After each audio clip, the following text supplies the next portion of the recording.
So let's say you found a skeleton. How would you tell it's a dinosaur? You personally, how would you decide? Well, interesting question. I don't know. I'd have to do some research on that.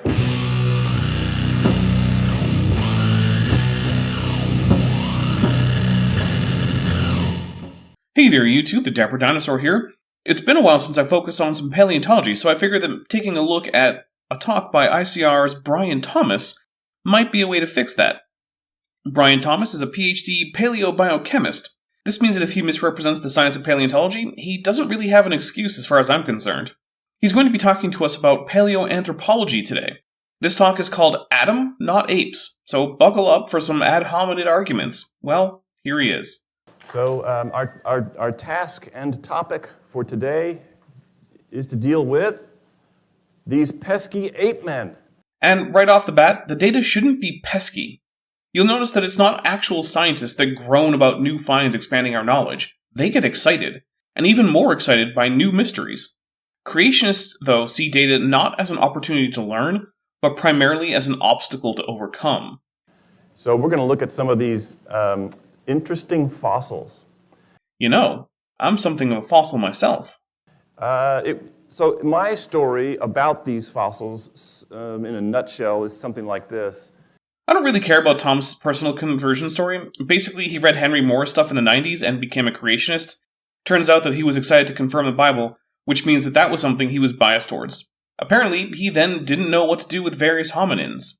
So I buckled down and started to read and research, and what I found was several trends.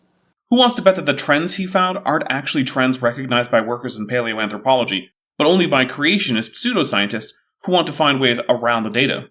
So one of those trends, I'll just lay it right out, is the three categories. I found this trend. All the fossils that I looked at, whatever its name is, fit into one of three categories.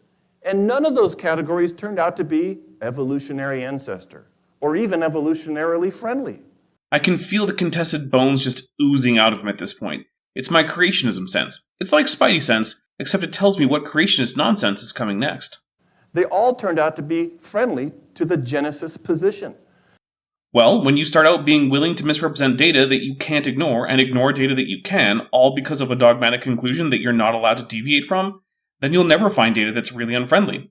Just data that you wouldn't mention in polite company. This is a hallmark of pseudoscience.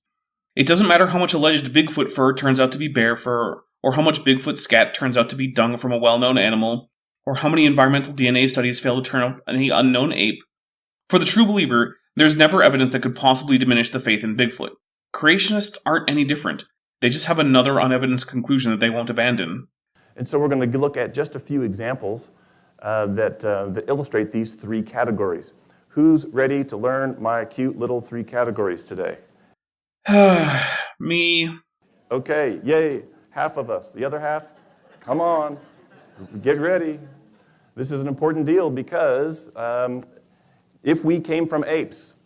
Humans came from apes because humans are apes, in the same way that they're mammals or vertebrates. What makes humans vertebrates? Well, fundamentally, it's their spine. Vertebrates are animals with vertebrae. Humans have vertebrae, so they're vertebrates. What makes an animal a mammal? Well, among other things, mammals make milk in their mammary glands to feed their young. Humans do that. It's called lactation and breastfeeding. So, what are apes? Well, they're animals with enclosed forward-facing orbits, tricuspid molars, a coccyx rather than an external tail, enlarged brains, and a flexible shoulder joint that allows for full rotation. The thing is, humans are that too. If humans are mammals, they're apes. On its own, that doesn't necessitate common ancestry with other apes, but it does mean that fundamentally, humans are apes. Then verses like this, which... Nope, I'm not here for Bible hour. I'm skipping the Bible stuff. And so if there was no actual first person, then that undermines the credibility of the last person. And there's the real motive. Intellectual cowardice. He can't be wrong about his theology, so instead, it's reality that's wrong. I'm sorry, but if you believe things for theological reasons that are flatly contradicted by the reality you see around you, you are believing things that are wrong. That's what it means to be wrong. To be at odds with reality. If your theology depends on the historicity of Adam as the first ever human and separate ancestry of humans from other apes, then your theology is wrong. Get better theology. Which I think is what this whole topic, the way it's presented by the secular position, I think that's what it's all about, is undermining our understanding or the logic behind the gospel. No, it's not. Look, there's no conspiracy to try to overturn Christianity in academia. I know a fair few scientists in different fields, including evolutionary biology and even paleoanthropology. Some of them are Christians, and even the ones who aren't don't particularly care one way or the other about Christianity. The idea of trying to undermine Christianity with science doesn't even cross their minds. They're here to learn new things about the world around us. Think about this. When astronomers fail to find any evidence of the moon having been split in two, is it because they're horrible Islamophobes who want to undermine Islam? When historians point out that there's no evidence for the existence of Moses, and the archaeological record contradicts the conquest narrative of Joshua, is it because they're anti-Semites? No, obviously not. That's just how the data have turned out. No one in paleontology thinks about disproving Christianity, and only extremist fringe Christians are threatened by their work anyway. Look, I'm not here telling you what theology to adopt. I'm not your priest, I'm not your bishop, your imam, your rabbi, your pastor, your confessor, or anything else. But I will tell you this. If you think it's reality that has the problem, you're wrong. So to restore that logic, we have to know something about, I think it would help if we knew something about the trends that we can find in these fossils. Let me know in the comments if you think these will be real trends or made-up creationist trends that you have to be ignorant or dishonest to accept. So we're going to look at 4 examples in the next 30 minutes or less. And these are the examples. We'll look at Ida first, then Lucy, then Homo habilis, Neanderthal. The Germans pronounce it with a hard T, like my last name, Thomas, so Neanderthal. That's how I pronounce it too. Here's a fun fact. The th sound in English is one of the rarest sounds in the world's languages. It occurs in English, some varieties of Spanish, Greek, Arabic, and almost no other languages. In fact, some varieties of English don't even have it. Irish English got rid of it in favor of a retroflex stop, meaning that to a native speaker of Irish English, the words thin and tin still sound different, even though they're pronounced tin and tin, which for most English speakers sound exactly the same. Sorry, I accidentally went on a linguistics rant. I promise, I'm not a linguist. And then modern man. We won't look at modern man because you look at that in the mirror, so you're good to go on that. Speak for yourself, monkey man. Okay, so 4 examples. Each one of them are going to illustrate one of the 3 categories. I'm not sure that math is mathing, but okay. That all these fit into. And as we go, I'm going to show these little icons. Here's an icon of a golf ball on a golf tee. And I'm going to grab my golf tee, imagine it here. I'm going to push it in the ground in my imagination. And I'm going to say, let's, and then when I do this, we all together say, tee it up. It's going to go like this. Let's tee it up. Maybe I'm just a curmudgeon, but that sounds like the stupidest, most condescending thing. I'm glad I wasn't in that audience, but whatever. And at that point, I'm going to explain to you what the evolutionary news media said about a particular fossil when it first came out. Does that make sense? Get on with it. Yes, get on with it. Get on with it! And so that's all we're going to do today for the next 4 examples, starting with Ida. So here's Ida, and we're going to, let's tee it up. Here's Ida. Ida is the nickname for a particular individual fossil of the species Darwinius massillae. It was discovered in 1983, but not described until 2009. Unfortunately, it has something in common with Archaeoraptor, the fake dinosaur, that was published by National Geographic. There were press releases and even a documentary made about Ida before any actual primatologist, paleontologist, or paleoanthropologist actually got to examine it. As a result, aspirational rather than well-supported ideas were the first thing that the public heard about Ida, indicating that she was basal to both dry-nosed primates like humans and wet-nosed primates like lemurs, or that she was just barely on the dry-nose side. One important thing to note is that Ida was never touted as a hominin.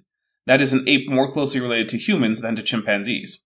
She was potentially a transitional fossil way further back than that, which makes it a bit odd that she's even in this discussion. Here's what they said about Ida in the spring of 2009. Yeah, in The Guardian, which is a newspaper, not a peer-reviewed journal. Extraordinary find is missing link. It is the missing link. Wow, we've been looking for this for so long, and now we finally have the missing link. And there's a picture of the fossil Ida. This is why I hate the phrase missing link. It implies the idea that there is some one hypothetical fossil that is the missing link. But that's not how it works. First, there is no one fossil on which evolution hinges. Second, a better term would be transitional fossil. This gets rid of the expectation that some single, generally as yet unknown fossil will be the single thing that finally elucidates the evolution of a lineage. In fact, many lineages have numerous transitional forms, and the human lineage is one of the lineages with the most. A transitional form is an organism with derived traits from a later group of organisms, as well as basal traits common to a wider group, but that have been lost in the later group. For example, a derived trait in humans is that the hole in the skull where the nerves cross from the spine to the brain is on the bottom rather than at the back of the skull.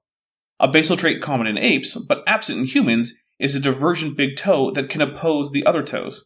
An animal like Ardipithecus has both, and so is transitional.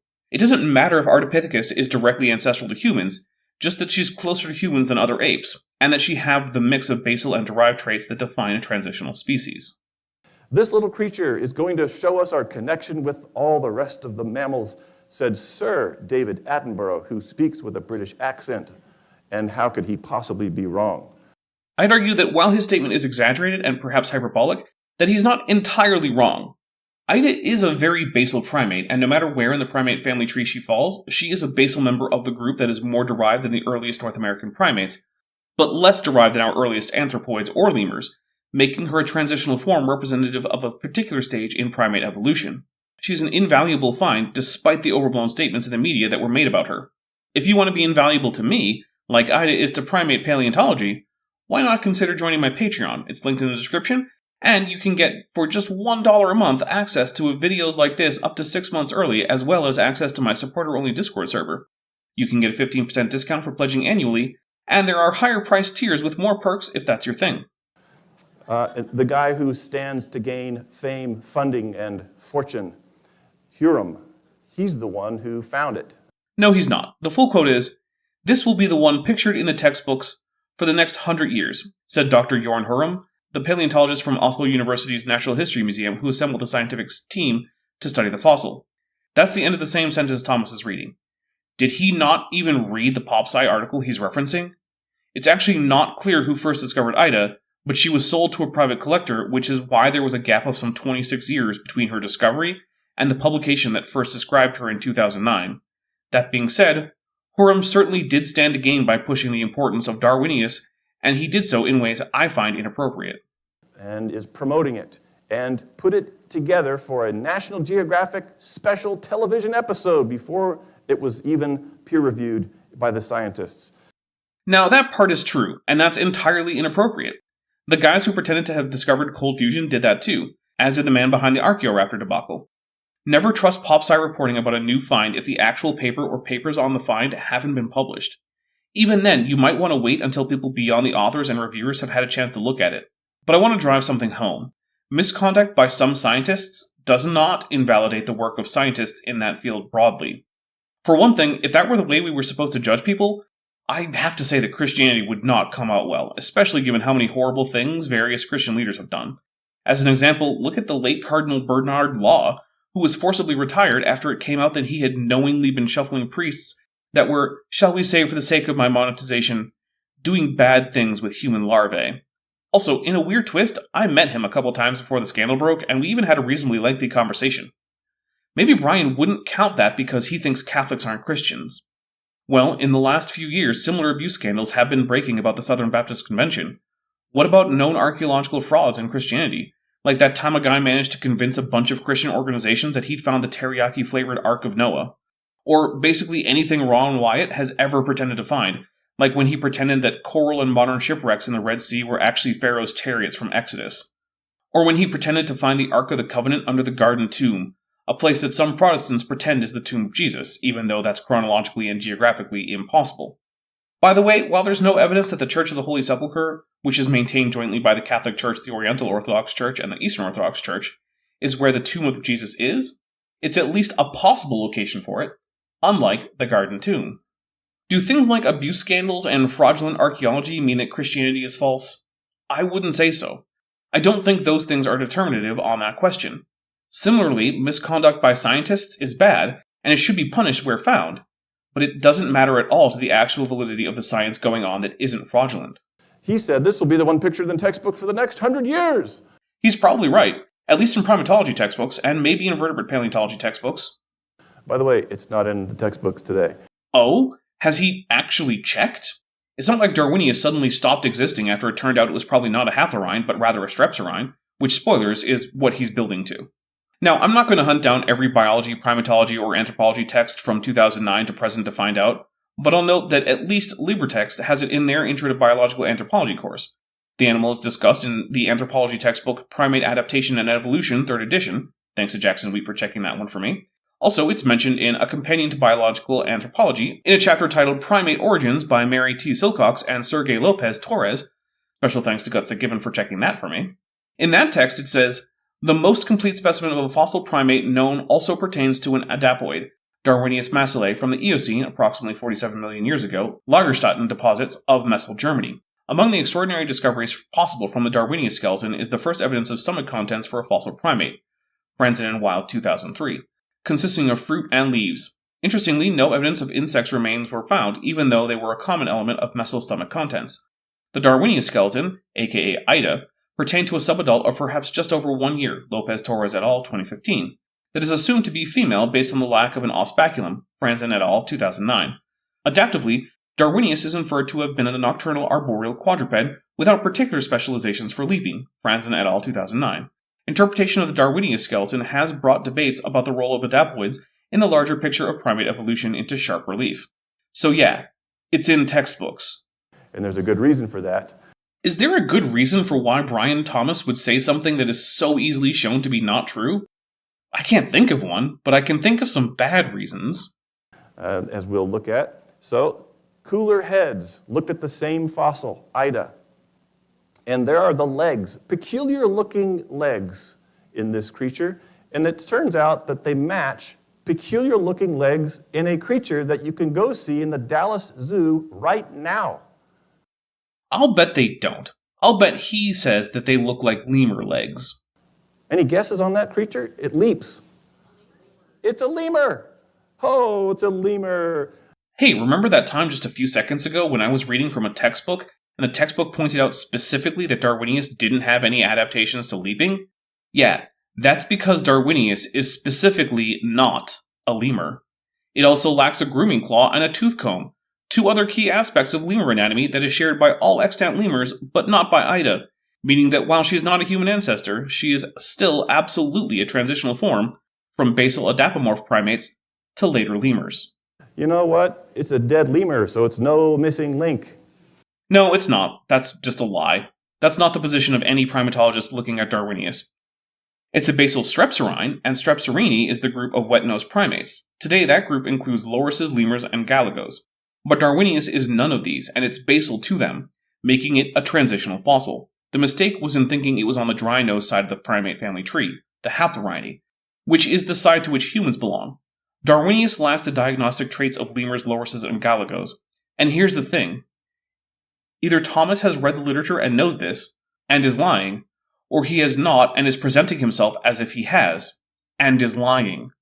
Christians, if you're watching this, why does Brian Thomas feel the need to lie to you about this? If his conclusions about science were true, shouldn't he be able to support them without lying? If, like he implied about science, bad behavior from some workers in the field means that the whole field is suspect, then what does the fact that he is lying to us in his first example mean for young Earth creationism? All right, so in the fall of that same year, headlines came out. I would call them low lines. Damn, bro, you got the whole squad laughing. No National Geographic episode special came out saying, we were wrong. Nope. Well, yeah, National Geographic is a for-profit pop-sci publication. But if you check out the original 2009 article describing D. massillae, you'll find it has 2 corrections. And if you do a search for other papers, you'll find the very public paper saying that D. massillae is a strepsirrhine, not a haplorhine. Now, where will I be able to find the public announcement correcting Dr. Thomas's blatant lies that he has told, and likely will tell in this very talk? Probably nowhere. See how at every turn, every accusation from a creationist against the scientific community is actually an admission? But everyone watched the episodes saying, this is our new missing link. I didn't, because I know better than to rely on National Geographic for science news. And also, if we have to use the term missing link, that part wasn't wrong. But the debunking of the missing link happened in the labs, and a few scientists recognized, look, these are lemurs. Liar! Liar! No, they didn't, because they're not. And this is what science is supposed to do. It's the initial pre-publication press and documentaries that were inappropriate, and no one is pretending that they weren't. And a lemur died. So because a lemur died, does that mean I have to go back to my Bible and go, well, a lemur died, so therefore Adam's not real. Let me erase that from the book. I don't particularly care what you do, but Ida remains evidence of the early evolution of primates, the group to which humans belong. She is not on the lineage leading to humans, but is rather transitional for another group of primates. But I'll point out that if you think that evolution is overall a problem for your religion, then yes, she's a problem for your religion. Because she's evidence of evolution. And she's not a lemur. Not at all. It's just a dead lemur. No. Okay, no threat at all. In fact, in a way, it confirms what Genesis said all along, repeating 10 times in just the first chapter, that these creatures are supposed to reproduce according to their kinds. What part of reproducing after their own kind predicts a transitional wet-nosed primate basal to all extant wet-nosed primates? It's actually a direct refutation of the idea of kinds. Evolution absolutely requires and predicts that organisms with some but not all of the traits of modern strepsirrhine primates must have existed in the past. Creationism cannot make any such claim, and really there's no reason to expect them under creationism. The fact that such things exist is evidence for evolution and against anti-evolution creationism. Which means lemurs would always have been lemurs and always will be lemurs. Okay, so if Ida is a lemur, that shows that lemurs have always been lemurs. Does that mean that the converse is true? If she's not a lemur, does that mean that lemurs did evolve from non-lemurs? Because, she's not a lemur. And that's what this actually illustrates. The faithfulness according to kinds. I guess it's opposite day, but notice the argument here. Brian Thomas is presented with an animal that was at first seen as a transition either from before the split between haplorhines and strepsirrhines, or just on the strepsirrhine line, and therefore on the human side of the split. It turns out it's on the lemur side of the split. He then just makes up that it was a lemur, even though it's actually not, and it's still transitional, then concludes that since it's a lemur, that it's confirmation that evolution hasn't occurred, as if lemurs didn't have any internal evolution either, implying that the ii and the ring-tailed lemur are of the same kind. But it's probably important to know how we can say that Darwinius isn't a lemur. Well, lemurs have two very clear anatomical traits that Darwinius lacked. The first is a grooming or toilet claw. This is a claw on the second digit of the foot that in all living strepsirrhine primates is used for grooming purposes. Also, the front bottom incisors in Darwinius do not form a tooth comb, which is a characteristic of all living strepsirrhine primates, including lemurs. We know that Darwinius can't belong to any living group of wet-nosed primates. Now, within the clade that contains all living strepsirrhines, but not Darwinius, that is, the lemuriforms, lemurs are characterized by their sociality and pointed snouts. But since Darwinius is already disqualified as a lemuriform, it can't be an actual lemur. In terms of modern animals, this is a bit like Thomas pointing to a hippo and saying it's just a dolphin, and then concluding that evolution is fake. The difference is that unlike hippos and dolphins, most people aren't too familiar with adapoids and lemuriforms. By the way, the broad picture of evolution attacks that biblical statement head on by asserting that creatures morph between kinds. No, it doesn't, because as far as evolutionary biology goes, there is no such thing as a kind. Kind is an alleged clade that shares common ancestry within itself, but not outside itself. So if there were a canid kind, then all members of Canidae would be in the kind, but even relatively closely related animals like bears, seals, and raccoons would not be related to them at all. But notice what that means. Since evolution posits universal common ancestry for life on Earth, there can only be one kind, at least on Earth, and all life is part of that kind, so a transition from one kind to another makes no sense. So why do creationists seem to have a problem understanding this? Well, I can't say for sure, but it seems like they're Neoplatonists. Now, you might find that surprising, since virtually none of them ever talk about Plato or Platonism. But if you study Christian theology, one of the big influences that comes from outside first century Judaism is Platonic philosophy. Indeed, the whole idea in the Catholic Church of transubstantiation is also deeply embedded in Greek philosophical ideas about substance and accidents. One of the key ways that creationists identify kinds internally is something they call the cognitum, which is essentially you recognize kinds because you just do. This is related to the Platonic idea of the realm of ideals, in which we recognize objects in the physical world only because of their participation in various ideals in the immaterial realm of ideals. In other words, while creationists don't always consciously conceptualize it this way, they act as if there are ideal kinds of organisms that are immaterial, and that animals can only participate in one of them, but they may vary within the bounds of that ideal form. In this sense, it seems easy to see why they think of evolution as going between these kinds. So for example, if I show you Probanognathus and say that it's morphologically representative of a human ancestor, it's hard for them to see those as both part of the same ideal form of organism, so intuitively they reject them as being part of the same kind. This also explains, at least in part, why it is that creationists sometimes get upset by the results of baraminology. For example, when Todd Wood found some hominins that are generally considered to be just apes were in fact in the humankind, there was some uproar, and this, I believe, but cannot prove, is because those creationists had previously decided, based on their internal model of the ape ideal, that these animals were in the ape kind. But Todd Wood arguing that they are closer to human than, say, chimps, was a rejection of their cognitum-based Neoplatonic take on the kind of these animals. This also explains why the idea of monophyly seems to be lost on the average creationist. The idea that new clades can come about, but that old ones don't go away, and so an organism remains what its ancestors were, is flatly contradictory of the Neoplatonic conception of organisms. But the scripture is adamant, according to kinds, reproduce, faithful to the kind. So, But if the word kind is defined in a non-Neoplatonist way of being a clade that does not share common ancestry with other clades, then evolution agrees that organisms will always reproduce after their kind. So anyway, that's Ida, and it illustrates our first category. So we're going to let them, and let's knock it out. So we're going to knock it out. They knocked it out. You don't have to get a PhD in paleoanthropology to see how to knock this one off the tee. Hey, that rhymes. I mean, it was knocked out of the human lineage, but it's still a vitally important animal for the understanding of evolution of primates as a whole, the group to which humans belong. The fact that a transitional form isn't a transition leading to humans is neither a problem for evolution nor specifically for human evolution. It's evidence for evolution on the whole, in fact. The transitional horses, whales, ceratopsians, sloths, etc. are also not human ancestors, or even close to it, but they all demonstrate morphological evolution over geological time, something predicted by evolution. Quite cleverly. Yeah, all you have to do is let the words of the hostile witness.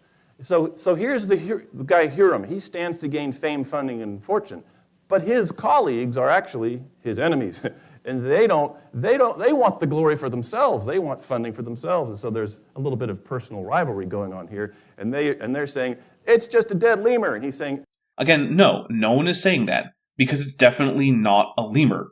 The debate was over whether it was a wet-nosed or a dry-nosed primate, and there was so much debate specifically because it is so transitional. Darwinius is so close to what we'd expect the common ancestor of both to look like, and has so few of the diagnostic traits characteristic of members of either group, that it was hard to place it. That's more evidence of its transitional nature, not less.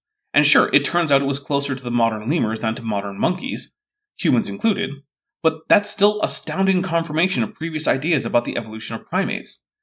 The problem is simply that the press and documentaries were not handled well and supported Huram's pet hypothesis, which in the end seems to have been incorrect. Darwinius is both stunning confirmation of evolutionary theory and also a cautionary tale against rushing to the press with preliminary scientific findings that have not yet been scrutinized by others. it's a missing link. No, it isn't. Yes, it is, and both sides agree on this. So we have this controversy going on with not just Ida, but as we'll see, every single offered potential candidate for human ancestry. Well, the same controversy would be whether the animal in question is a strepsirrhine or haplorhine primate. That seems really, really unlikely. But also, yeah, I was right. He's using the same basic argument as Contested Bones by Sanford and Roop. That any disagreement about the phylogenetic placement of a hominin removes it from the ranks of transitional species between modern humans and basal and Miocene apes. But of course, that's a silly argument that misunderstands both what transitional species are and how scientific discourse works. If you want to be among people who do understand what transitional species are and how scientific discourse works, why not subscribe to the channel? It's reversible, free, and if you hit the bell icon and turn on all notifications, you'll even maybe be notified by YouTube, sometimes. Bone crunching debunks. It's debunked. It was just hype. Well, there certainly was hype, and it was debunked as the oldest monkey, but instead it turns out to be the oldest wet-nosed primate. It's still transitional, it's still really cool, and it's still important, and it's still evidence for the evolution of primates. So as far as debunking goes, it wasn't debunked in any way that helps out special creation. And so that illustrates our first category, which we're going to call animal. Category 1, animal. Say animal. All right, it's a dead animal. Does that threaten Genesis or our history in Adam? So his examples are going to be Ida, Lucy, Homo habilis, and Neanderthals. Those are all animals. We have evidence of animal life going back some 800 million years. You'd have to go farther back than that still to get to the first human ancestor that wasn't an animal. I honestly don't even know what he wants his audience to infer from this. Is he going to claim that apes are not animals? That would be a weird take. Nope. In fact, death is an intrusion into what was originally very good. The origin of death is actually found in Genesis chapter 3. Cool claim. Shame there's no evidence for it, and that the very existence of the fossil record undermines it. And so the Bible says you should see design, and it should be crumbling apart. Seems like the Bible is 0 for 2 then. And we have creatures that die. And so death is an intruder that will be erased one day by the action of the Lord Jesus Christ, the Creator and Redeemer. Sure, if you say so. Look, have whatever eschatological beliefs you want, I guess. Although, maybe stop it with the ones with the imminent doom that gives people an excuse to be bad stewards of the earth. But either way, whether Jesus comes back to finally conquer death and upon those in the tombs bestow life or not, there is no evidence of a period of time before death that isn't just before life. Death is simply a part of life. It's not clear that you can have living things without having death. So that's what we're looking forward to. And so far, the Bible stands tall. What about Lucy? Yeah, what about Lucy? Let's look at Lucy. 6th grade public school textbooks in California show Lucy on the left. Jesus Christ. That's not even the same species as Lucy. That's Mrs. Ples, not only a different individual than Lucy, but a member of Australopithecus africanus. Lucy is A. afarensis. Would Brian show up with a coyote and tell his son that it's actually their runaway puppy Trigger? No, probably not.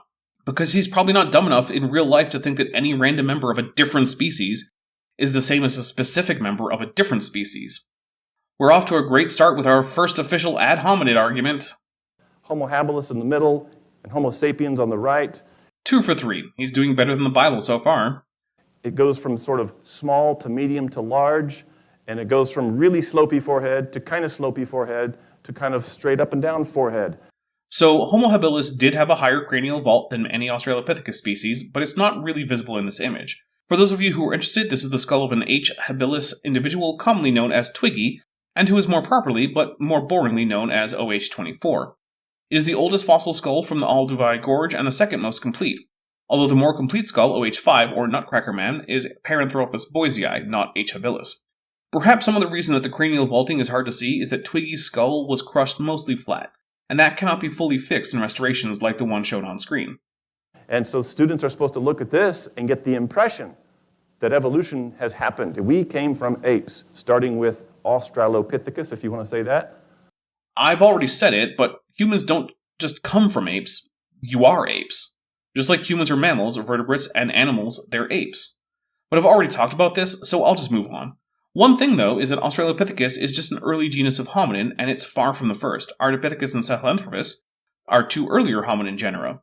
Hominins are the apes closer to humans than to any other living ape. Anyway, let's just call it Lucy if you want to go that way. No, I don't. Lucy is the nickname of one individual Australopithecus afarensis. Calling all of her genus by her name would be even more silly than referring to all modern humans by your mom's name.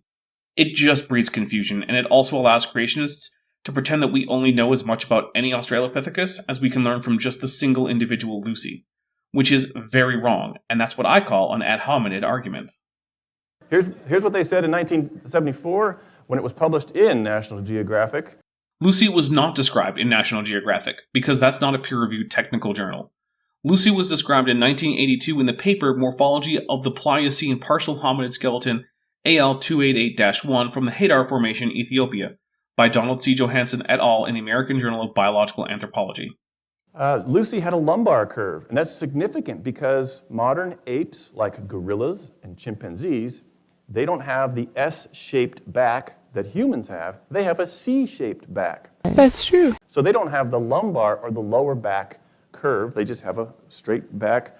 No, Brian had it right the first time. It's curved. It's just that there is one curve with no inflection point. Unlike the human spine, which has 2 curves and an inflection point around the switch from lumbar to thoracic vertebrae.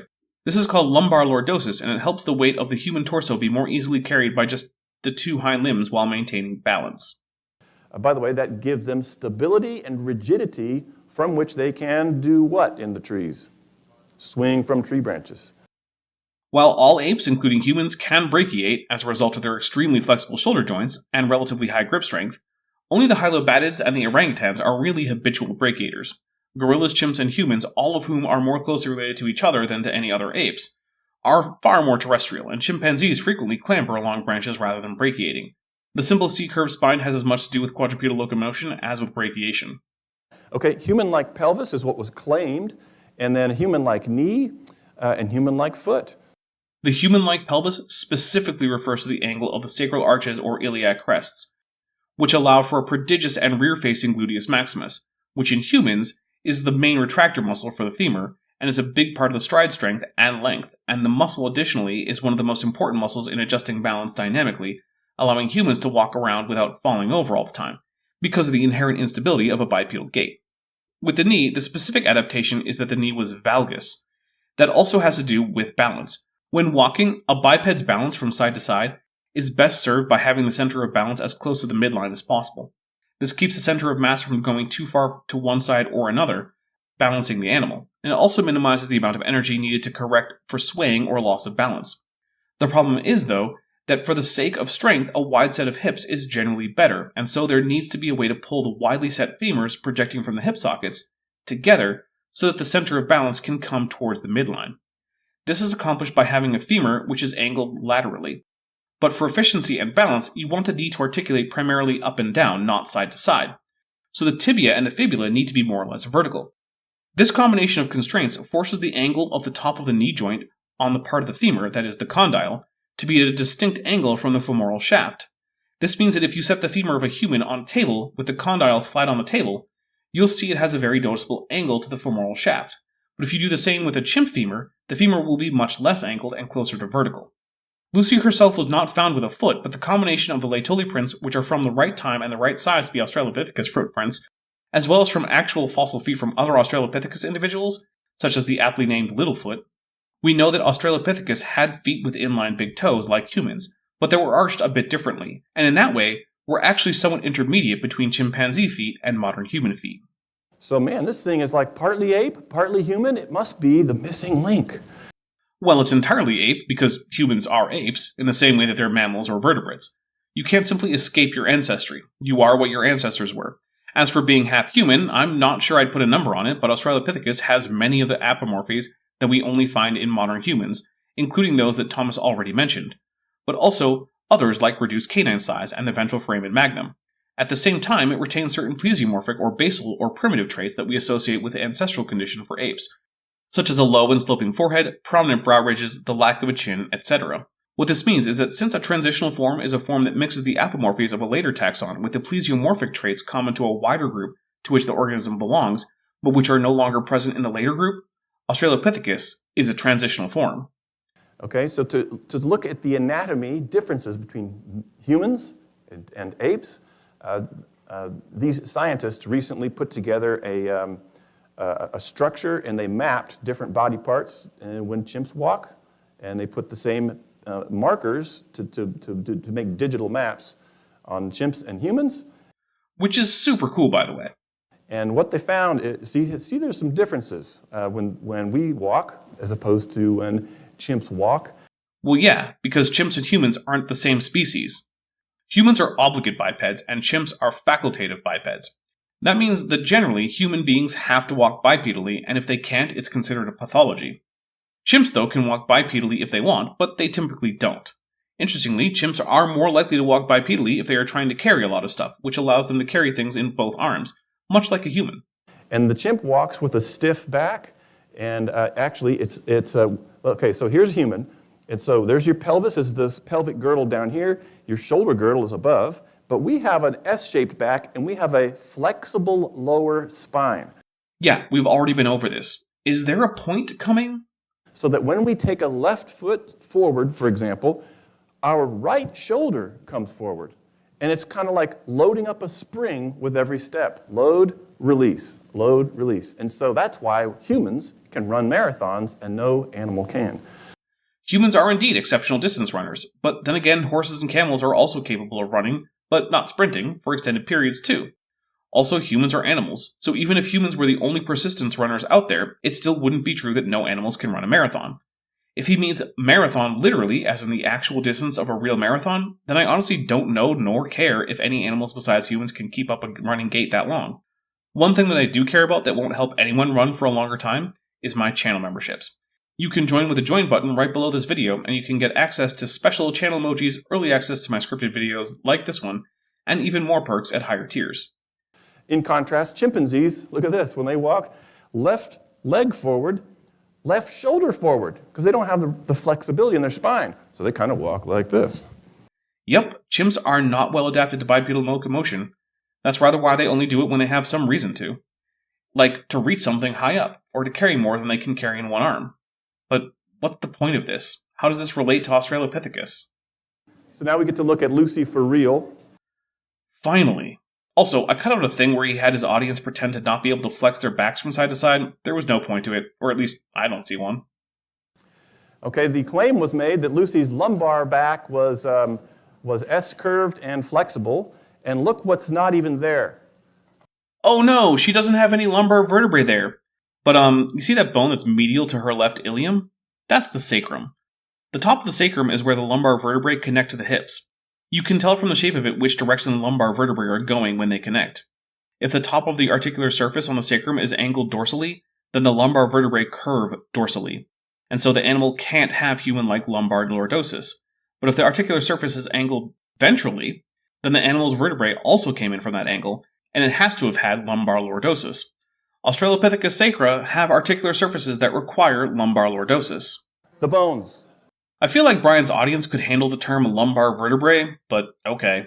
Now this is some of the worst science. It's not even science, because at the most fundamental level, science is supposed to be about that which is observable. And Lucy's sacrum is in fact observable, so I guess this is science after all. And the thing is, it's not like it's very hard to find out the reason that scientists have concluded that Australopithecus afarensis had lumbar lordosis. It's because of the angle of the sacrum, but Dr. Thomas seemingly hasn't bothered. Maybe he's lazy. Maybe he just credulously accepts the words of his fellow pseudoscientists, or maybe he's lying. I don't really know. Paleoanthropology is certainly not his field, so it's plausible that in his schooling he was never exposed to this information. I don't know. Let me know in the comments if you think he's lazy, credulous, or lying. The best science is observable and repeatable. Good news, everyone! The sacra of Lucy, as well as other Australopiths, are observable, and since there are a bunch of them, those observations are repeatable. I guess this is the best science. Hooray! This is neither. There's nothing there to see.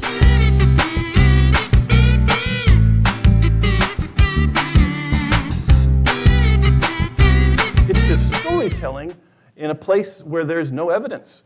Well, a story is generally a narrative concerning a sequence of events that happen to characters within the narrative. This is the firm conclusion of the analysis of the sacrum of Lucy and others. Also, Lucy might not have had lumbar vertebrae preserved, but remember how his alleged Lucy skull was actually the skull of Mrs. Ples, not Lucy? Well, guess what? Mrs. Ples had a virtually complete spinal column preserved.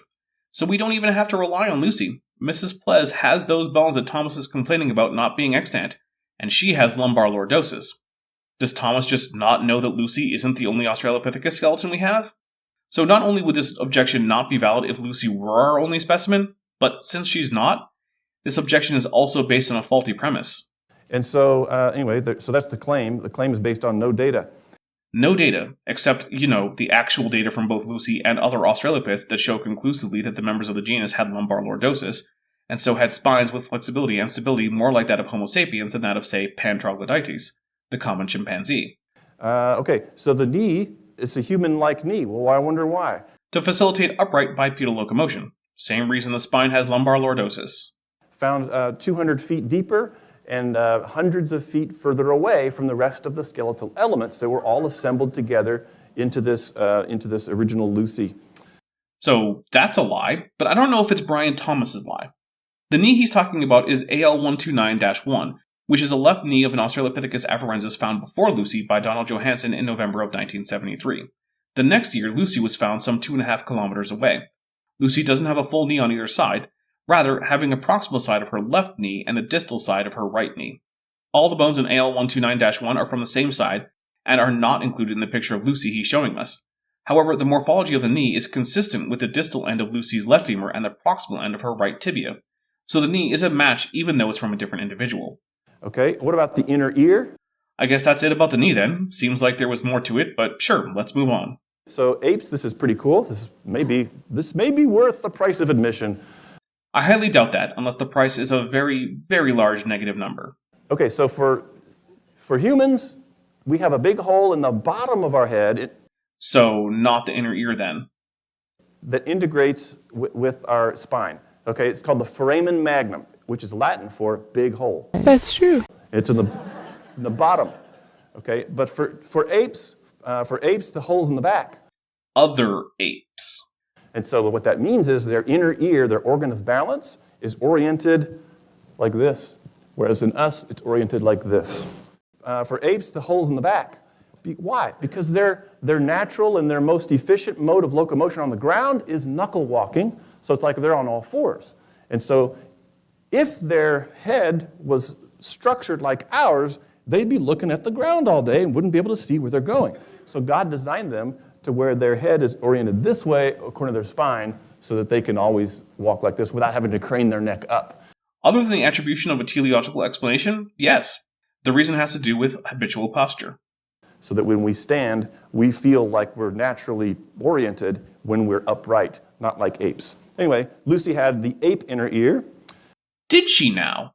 That's interesting because Lucy didn't have any preserved inner ear structures. You know who did though? The Dakika child. And while it did have chimp-like semicircular canals, it had a human-like cochlea, meaning that Australopithecus had a transitional inner ear that wasn't like a chimp's or a human's, but was intermediate. You know, the kind of thing you might expect if you were looking at an evolutionary transition. Had in the pelvis, the human-likeness of the pelvis was probably adjusted from reconstructing fragments, gluing them together according to what the paleontologist wanted to see. I suppose that technically Brian is right here. The scientists wanted to see an anatomically possible pelvis because the original shape of the pelvis wasn't. The original configuration of the fossil had three major problems. The first is that the joint between the sacrum and the ilium was basically gone, because the pelvis had been shoved into it in an unnatural way. Second, the pelvis was obviously shattered at some point because it was visibly broken into pieces that were cemented together. The fossil was found in sedimentary rock, which is composed of grains and a cementing agent which hold the grain together. The same cementing agent seeped into the pelvis and held it together after it was shattered. Finally, and certainly not least, the configuration of the pelvis as it was found was anatomically impossible because the pubic bones did not reach the central line. Lucy couldn't have walked on 4 or 2 legs with the pelvis hanging open. In fact, some humans go through an ordeal in which their pubic symphysis separates. It's called childbirth. If Lucy's hip, as found in the ground, reflected her life condition, then she was essentially going about life in the same condition as a human giving birth, but instead of being from a few hours to a day or two, it was her whole life. That seems unlikely. As a result, a plaster cast was taken and it was separated along the lines that broke in the original into separate parts. And then the parts were rearranged to bring the medial margin of the pubic bone to the central line. And lo and behold, that gave Lucy a human-like pelvis. Further, there simply isn't enough volume of bone for a chimp-like pelvis, because chimp pelvises are not just oriented differently to humans, but they also extend much farther posteriorly. So to have a chimp-like pelvis, bone needs to be added, something which is in fact dishonest, unlike rearranging shattered bone into a shape that is biologically possible. So there's a subjectivity involved in reconstructing these skeletal elements. Well, that's not technically false. All paleontological reconstructions will be somewhat speculative, but the speculation is bounded by the bones that are present, the wider field of biology, etc. There simply is no option for reconstructing Lucy as a knuckle-walking quadruped that is not dishonest with the evidence. If we include the evidence from other Australopiths, then the only conclusion we can draw without ignoring evidence is that because of an arched foot with an inline big toe, a valgus knee, a sagittally oriented iliac crest, a ventral foramen magnum, and lumbar lordosis, Lucy was absolutely an upright walking bipedal ape, albeit likely one who spent more time in the trees than is typical for a modern human. Okay, and by the way, it had an ape-like big toe. So did you notice in the video, let's look at the video again. Well, Australopithecus, the southern ape, was an ape, so yes. But I'm not sure what exactly he means by ape-like in this context, since Brian himself has an ape-like big toe. Look at that foot. Okay, so that's what we call hands for feet. So Lucy had hands for feet, just like chimps. No, she didn't. We have numerous Australopithecus foot bones, including from Child, which preserves a full set of articulated metacarpals. The big toe is inline and cannot oppose the other toes like a chimp big toe. Further, the Laetoli prints, which match Australopithecus anatomy and size, show human-like locomotion, but also locomotion that is more chimp-like than modern human locomotion. Although still closer to human than chimp overall, we know that these tracks do not fall within the range of human biomechanics, but they are also bipedal ape tracks, the size and time to be Australopithecus tracks. When taken together, the only honest conclusion is that Australopiths had human-like feet with inline big toes. The reason Brian thinks otherwise is that it would be more convenient for him if it were true that Lucy had a divergent big toe. So that's the truth about Lucy. No, those are demonstrable lies about Lucy. I'm just not sure they're Thomas's lies.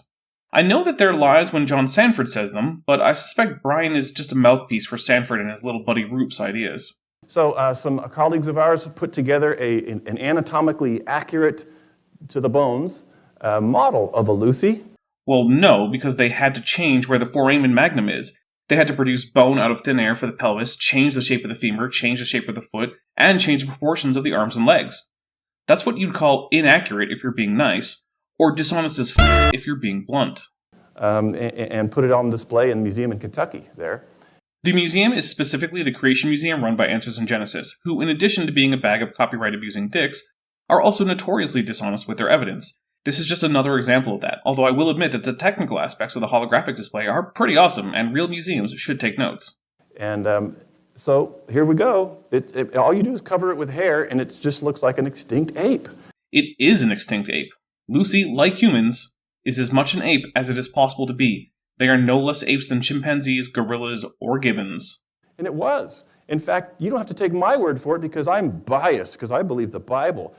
Well, yes, that is a bias, but everyone has a bias. The question is, does your bias cause you to distort or even lie about the evidence? In this case, the answer for creationists is yes. The answer for actual paleoanthropologists is no. Take the word of these folks who are biased against the Bible. What do they have to say about it? What evidence do we have that all paleoanthropologists are biased against the Bible? We certainly haven't been given any. In fact, I would hazard to say that when they're doing science, the average paleoanthropologist doesn't even think about whether what they are doing is pro or anti-biblical. Lucy's kind would have walked bent hip. Anatomically impossible, so no. Like we walk upright, erect. That's true. They walk bent hip. Bent knee. No. Rather like a chimpanzee. That's Lucy walking, rather like a chimpanzee. Quite like a chimpanzee. Yeah, lots like a chimpanzee, as long as you ignore the shape of the feet, knees, hips, spine, and skull. You don't have to get a PhD in paleoanthropology to knock this off the tee. All you got to do is just read, you know? But that's the thing. I do read. I read scientific papers. I consult with actual degree-holding members of the field. I also read creationism. And the thing is, the creationist literature demonstrably lies about things like this. So when you actually read both sides, the only conclusion to come to is that Brian Thomas is telling lies, albeit perhaps unknowingly. And so Solly Zuckerman, no friend of creation, says they are just apes. Yes, all the ancestors of humans from the common ancestor with gibbons on will be apes. No one is disputing this. Dr. Brian Thomas just doesn't understand how words work. And that brings us to the second example of the same category. Because if Lucy was a dead ape, Which she undisputably was, yes. then it's a dead animal. Yes, apes are animals. And guess what dead animals do to the creation account? Depends on the animal. In this case, provided evidence that humans were not special creations, but instead evolved from previous animals. Nothing. Yeah, as long as you don't actually think about it too much and peddle lies when you do. That means God created animals to reproduce according to kinds. This ape reproduced according to its ape kind. Non sequitur. Your facts are uncoordinated. Dead animals that are predicted by evolution and that show transitions that creationists can't accept, all the way to the point that they will blatantly lie about the organisms in question, do in fact refute creationism. Therefore, there is no such thing as a kind apart from all life. If Brian Thomas disagrees, then he's welcome to actually come up with a way to differentiate kinds that doesn't involve excluding relevant data and that can be repeated by anyone with access to the data needed. He won't do that, though, because it's impossible. Because as it turns out, universal common ancestry is true. Maybe it's an extinct kind, maybe it's an extinct variety. While we're making up terms with no real definitions, maybe it's an extinct largomerne. I mean, why not, right? But there's no Lucy's today, and it was an animal, 100%. Again, yes, humans are animals. Lucy was an animal. In order to be the ancestor of humans, Lucy had to be an animal. No one is going to present a plant as an ancestor to humans showing how they evolved among apes. To find a non-animal ancestor of humans, you'd have to go back like 800 million years or more. Every time Thomas says that Lucy was an ape or an animal, he is just confirming what evolution says about Lucy. Nothing. So for every evolutionist who says Lucy was in our past, which Donald Johanson still says to this day. As he should, because while she's probably not on the direct line of ancestry for humans, she's undoubtedly transitional. Lucy was in our past. He's got hundreds of colleagues who believe the same evolutionary story that he does, but they disagree. But no, they don't, at least not about Lucy being both in the past and transitional. What they disagree about is her exact placement in the hominin phylogeny. This is the equivalent of you and your brother arguing about whether a person is your 4 times great-grandfather or your 5th cousin once removed, and all you have to go on is some DNA. And then Brian shows up and says, maybe instead of your cousin or your grandfather, this person is actually a hippopotamus, and you never noticed. Disagreement occurs in all fields of science, but that does not mean that the consensus that exists doesn't count. The overwhelming consensus is that Lucy is more closely related to humans than she is to chimpanzees, and that she represents a transitional morphology between that of basal Miocene apes and modern humans.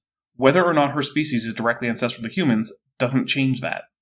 Because they want their missing link to gain fame, funding, fortune, and glory.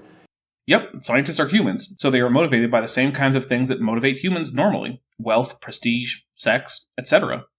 None of that changes the consensus or the evidence. Thomas is just complaining that science is doing science things, debating the minutiae about evidence, despite the big picture being well established and uncontroversial. In fact, I happen to know that even creationists do this. Creationists disagree with where the geological flood boundary is. I've heard everything from the Permian to the Pleistocene argued for. If paleoanthropologists disagreeing about the exact phylogenetic status of Australopithecus afarensis is a reason to reject evolution as a whole, then creationists disagreeing about where the flood boundary is should be reason to reject young Earth creationism as a whole. But Thomas would never argue that, because double standards are his only standards. And they have to debunk his missing link in order to support their own missing link so they can get funding, so they can put food on the table for their kids that night. Okay. I can basically guarantee you that no paleoanthropologist is risking starvation if their current project doesn't turn out to be directly ancestral to humans. I mean, there are paleoanthropologists studying hominins that no one thinks are directly ancestral to modern humans, like people studying the genus Paranthropus. That was a durophagous hominin that derived from Australopiths fairly early on. Durophagy is the behavior of eating tough foods like wood, tubers, or particularly fibrous leaves. Paranthropus probably wasn't eating wood, they were probably eating more tubers. Thomas seems to be borderline delusional about how science funding works. Ida was a dead animal. Yes, as required by evolution, which holds that humans evolved as primates. Therefore, any of their ancestors down into the pre-Cambrian would be animals, because primates are animals. So being a dead animal is a precondition for any Cenozoic organism to be even close to the human line. Ida, turns out, is on a different branch of primates, and she was never in the running to be an ape. Still, she's still transitional, just not between basal primates and humans, but rather between basal primates and lemuriforms. Lucy, dead animal. Yes, as required by evolution, which holds that humans evolved as primates. Therefore, any of their ancestors down into the pre-Cambrian would be animals, because primates are animals. So being a dead animal is a precondition for any Cenozoic organism to be even close to the human line. So that's a couple of dead animals. No threat to Genesis creation whatsoever. In fact, supporting Genesis creation according to Kynes. I'm sorry, but I can't keep being charitable. There is simply no way in hell that Brian Thomas, PhD, thinks that pointing out that primates are animals is somehow a gotcha against evolution. And frankly, I have trouble thinking that even his audience thinks that that is a good point. It's like trying to use the existence of Herod's Temple, which has been confirmed by history and archaeology, as a point against the historicity of the Gospels. The Gospels require Herod's Temple to have existed in order to be historical. Evolution requires organisms like Ida and Lucy, and humans too, to be animals in order to be true.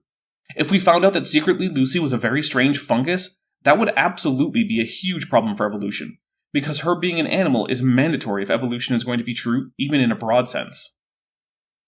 This is connected, I think, to the creationist tendency to always demand as evidence for evolution things that would, if found, be evidence against evolution.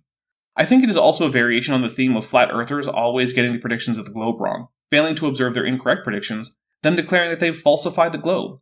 Pseudoscience requires that believers not actually engage with the real science fairly and honestly. To be a pseudoscientist is to believe lies about science, and often it is intentionally to lie about the same. And it reminds me of now we're starting to look at this, what I call the fake parade on the top. Yes, I too am not a fan of the March of Progress. I think we can all agree that its orthogenetic portrayal of human evolution is misleading. That's probably why it was never an actual diagram in a scientific paper, but was simply an illustration in a popular level magazine. A friend of mine did a survey of 20-year-olds, roughly. Do you believe in evolution? Asked the survey. 99 roughly said yes, percent said yes. Well, that's encouraging. The next question on the survey, what convinced you of that? It was multiple choice. Was it dinosaurs, fossil record, natural selection, teaching on evolution, human evolution? Which one? I hate that it was multiple choice about that. What if the answer is actually the nested hierarchy of endogenous retroviruses, but that's not on the list? Well, you have to basically lie then. 40+% picked human evolution more than any other single category. I mean, that seems reasonable, but since the answers were multiple choice, it's hard for me to know how accurate that is. I will say, though, that the evolution of humans is one of the best documented evolutionary sequences in all of zoology. And it all comes from this picture. Excuse me, the did you just say? No, it doesn't. The concept and widespread acceptance of human evolution predates the March of Progress. The original March of Progress was published in 1965. Darwin published his Descent of Man in 1871, some 94 years earlier. And even then, that was not the first time anyone had ever thought to discuss human evolution in terms of primates. Even Carolus Linnaeus, while a creationist, noticed that humans were apes. Then, as the idea of biological evolution became popular as an explanation for faunal succession in the fossil record, that concept wasn't forgotten. Further, papers in human evolution and even popular science documentaries and articles are not just presenting the March of Progress and then simply smugly resting their case. This fake parade. Congratulations to Brian Thomas on realizing that a drawn series of silhouettes isn't real life. What we're actually finding in the real fossils does not bear this picture out. Ironically accurate, since the fossils are showing us a complex web of relationships with dead ends, side branches, and even occasional crossover between populations. In other words, on the picture in the top, it shows monkeys to apes to humans. No, it doesn't. The first animal isn't even a monkey, and humans are apes, and apes are monkeys. So you have a non-monkey, then a bunch of apes, all of whom are monkeys. But in the real fossils, and so imagine this, the monkeys are supposed to be represented in the lowest rock layers. What does that even mean? Monkeys evolved sometime about 42 million years ago, and they're still around. In fact, monkeys are the most widespread mammals in existence. They live on all continents, including Antarctica, and in virtually all environments. They're found on virtually every island of any size in every ocean and sea. They are in the fossil record the whole way up from 42 million years ago or so to the present. On the other hand, they're certainly not found at the bottom of the fossil record. We have no Ediacaran or Cambrian monkeys. We don't even have any Paleocene or Cretaceous monkeys. And then the transitional forms transitioning into, like the pre-humans, they're supposed to be in rock layers above the monkeys. Being themselves monkeys, it's logically impossible for the transitional forms among the hominins to be above the monkeys. Further, given that monkeys that are not apes still exist, we should not expect even monkeys in the sense of non-ape anthropoids to cease in the fossil record. This is all just nonsense, and as a paleobiochemist, Thomas knows better. He's lying. It took me a while to come to the conclusion that Thomas is being deceptive in this video, but at this point, it's hard to see how it could be otherwise. And then modern-looking humans are supposed to be in the rock layers near the top because it's supposed to show this evolution from lower to upper, from older to more recent. Well, given that Homo sapiens doesn't show up until about 300,000 years ago, and even then it's archaic, not anatomically modern Homo sapiens, I'd say that checks out. But the actual fossils keep popping up in the wrong place. You got any citations for that there, buddy? A citation sure would be cool. So that there's human fossils down in the lower layers. I'm going to show you one in a minute. Oh crap, I think in my immense doubt I just broke my X key. Oh well, it's far from my most used key. And then there's Lucy fossils in the uppermost layers. Lucy is a single individual found in a single place. It's impossible for her bones to be found all through the geological column. If what he means is that members of genus Homo coexisted with members of genus Australopithecus, then that's just true, but also expected in evolution.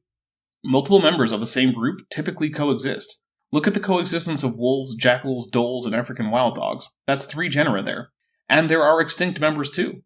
By the time the first members of Homo came about, Australopithecus afarensis was gone, but there were later members of the genus that persisted. And they're all jumbled up. Like the bones are intermingled as if the Australopiths and the more derived apes were in some kind of high-speed collision? 'Cause, no. But does that mean that there were contemporaneous and derived basal hominins for most of the history of the hominin tribe? Well, yes, that's true, uncontroversial, and not problematic for evolution in any way. Indeed, the current situation with only one species of hominin left is the unusual circumstance. So I drew my little icon with a bunch of different animals and humans mixed together in all these different layers, which is how what the rocks actually reveal. Make any sense? No, it doesn't make a lick of sense, because I still don't even know what he specifically means. But you know what does make a lick of sense? Subscribing to this channel and hitting like on the video. Don't forget to turn on all notifications so that YouTube might decide to tell you when I have new content. Yeah, okay, so we're gonna try to debunk a little bit of this myth. What myth? What even is the claim, specifically? Now, when we get in conversations with our friends, We should be more clear about what we actually mean. and they say, human evolution is true, it's scientific fact, evolution is proven by human evolution. Well, human evolution is true, it's ongoing and observable in the present, and we have fossils with ancient DNA, as well as paleoprotein sequences that back that up.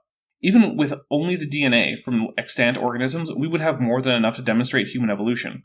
But also, it doesn't prove evolution, because evolution is a scientific theory. They can't be proven, only disproven.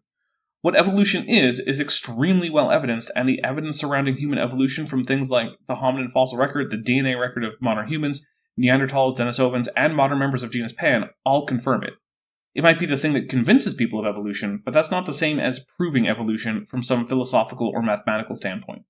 I mean, Australopithecus. Sahelanthropus. See, I too can name hominin genera. I mean, it's like they say the name and just the name is supposed to be persuasive. No, what's persuasive is the exquisitely intermediate morphology. That's so clearly intermediate that creationists can't even refute it.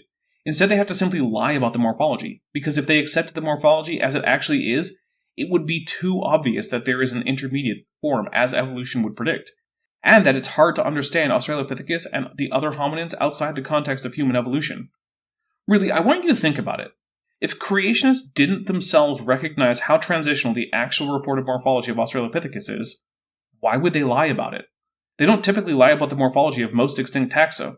In fact, one of the few nice things I can say about the Ark encounter is that their reconstructed models of fossil organisms are almost uniformly excellent, with the only real major complaints I have about their accuracy being in the integument for various ornithodyrran archosaurs, specifically the pterosaurs and dinosauromorphs. But look at their Pakicetus, or giant ground sloth, or their Cotyledorhynchus, or their Pariasaur. These are top-notch models, and any museum would be proud to have them. Sure, these models are speculative in the way that all life reconstructions of extinct organisms must be, but none of them are observably wrong. On the other hand, the model of Australopithecus afarensis in the Creation Museum, run by the same people, is basically all lies. Why?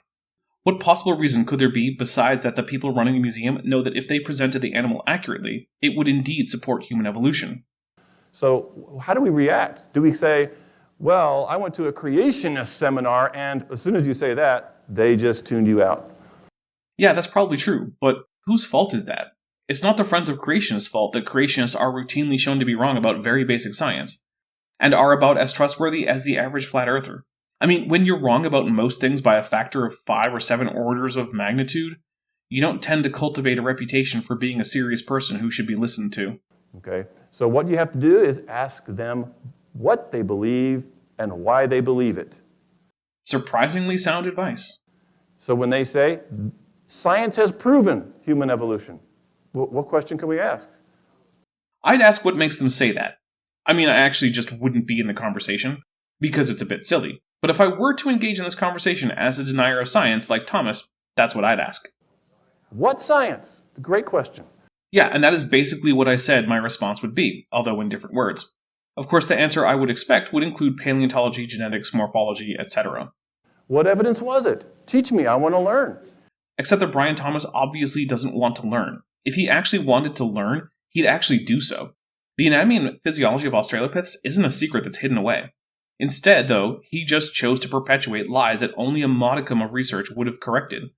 That is the same energy as Mark Sargent saying that if anyone sends him a picture of the Earth's curve from a plane, then he'd quit Flat Earth, only to have numerous people send him exactly that, at which point he promptly pretended that that hadn't happened.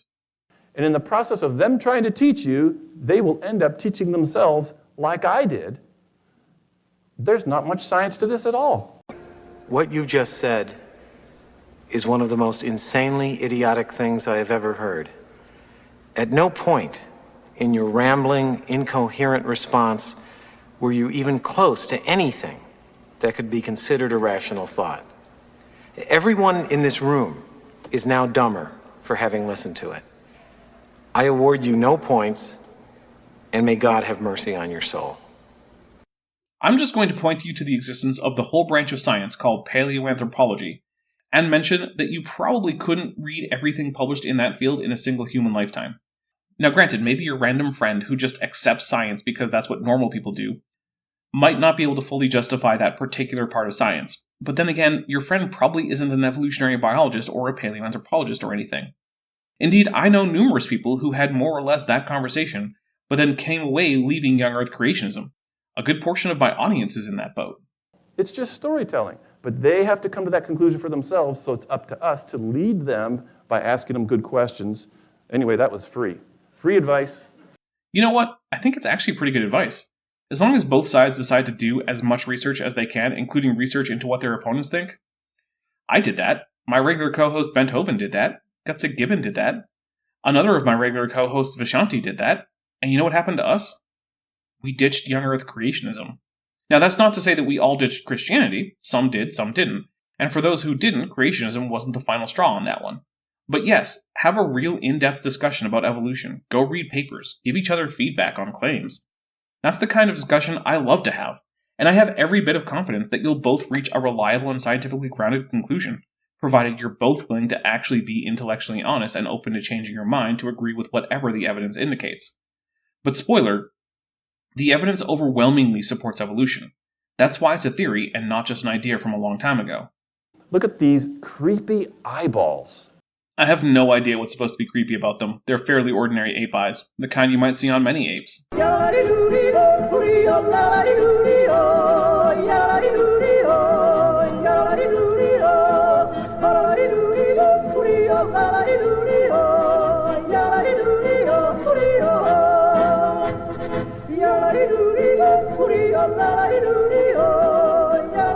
Can you see this?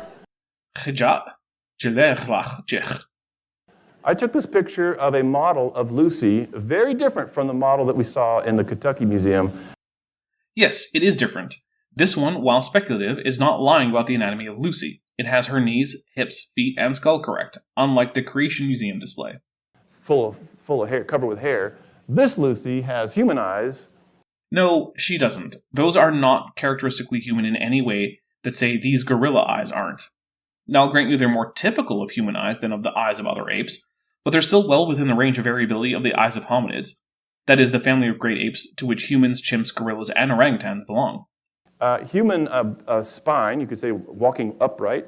Yes, because as evidenced in things like the shape of Lucy's sacrum and the actual spine of Mrs. Ples, Australopithecus had lumbar lordosis, which would make upright locomotion feasible while making quadrupedal locomotion less efficient. So this is an accurate aspect of the reconstruction. Human knees pointed forward. Well, obviously they're not human because this isn't a human, but they're valgus like a human's knee for the very good reason that Lucy had valgus knees, as we can see in her left femur, which was preserved largely intact.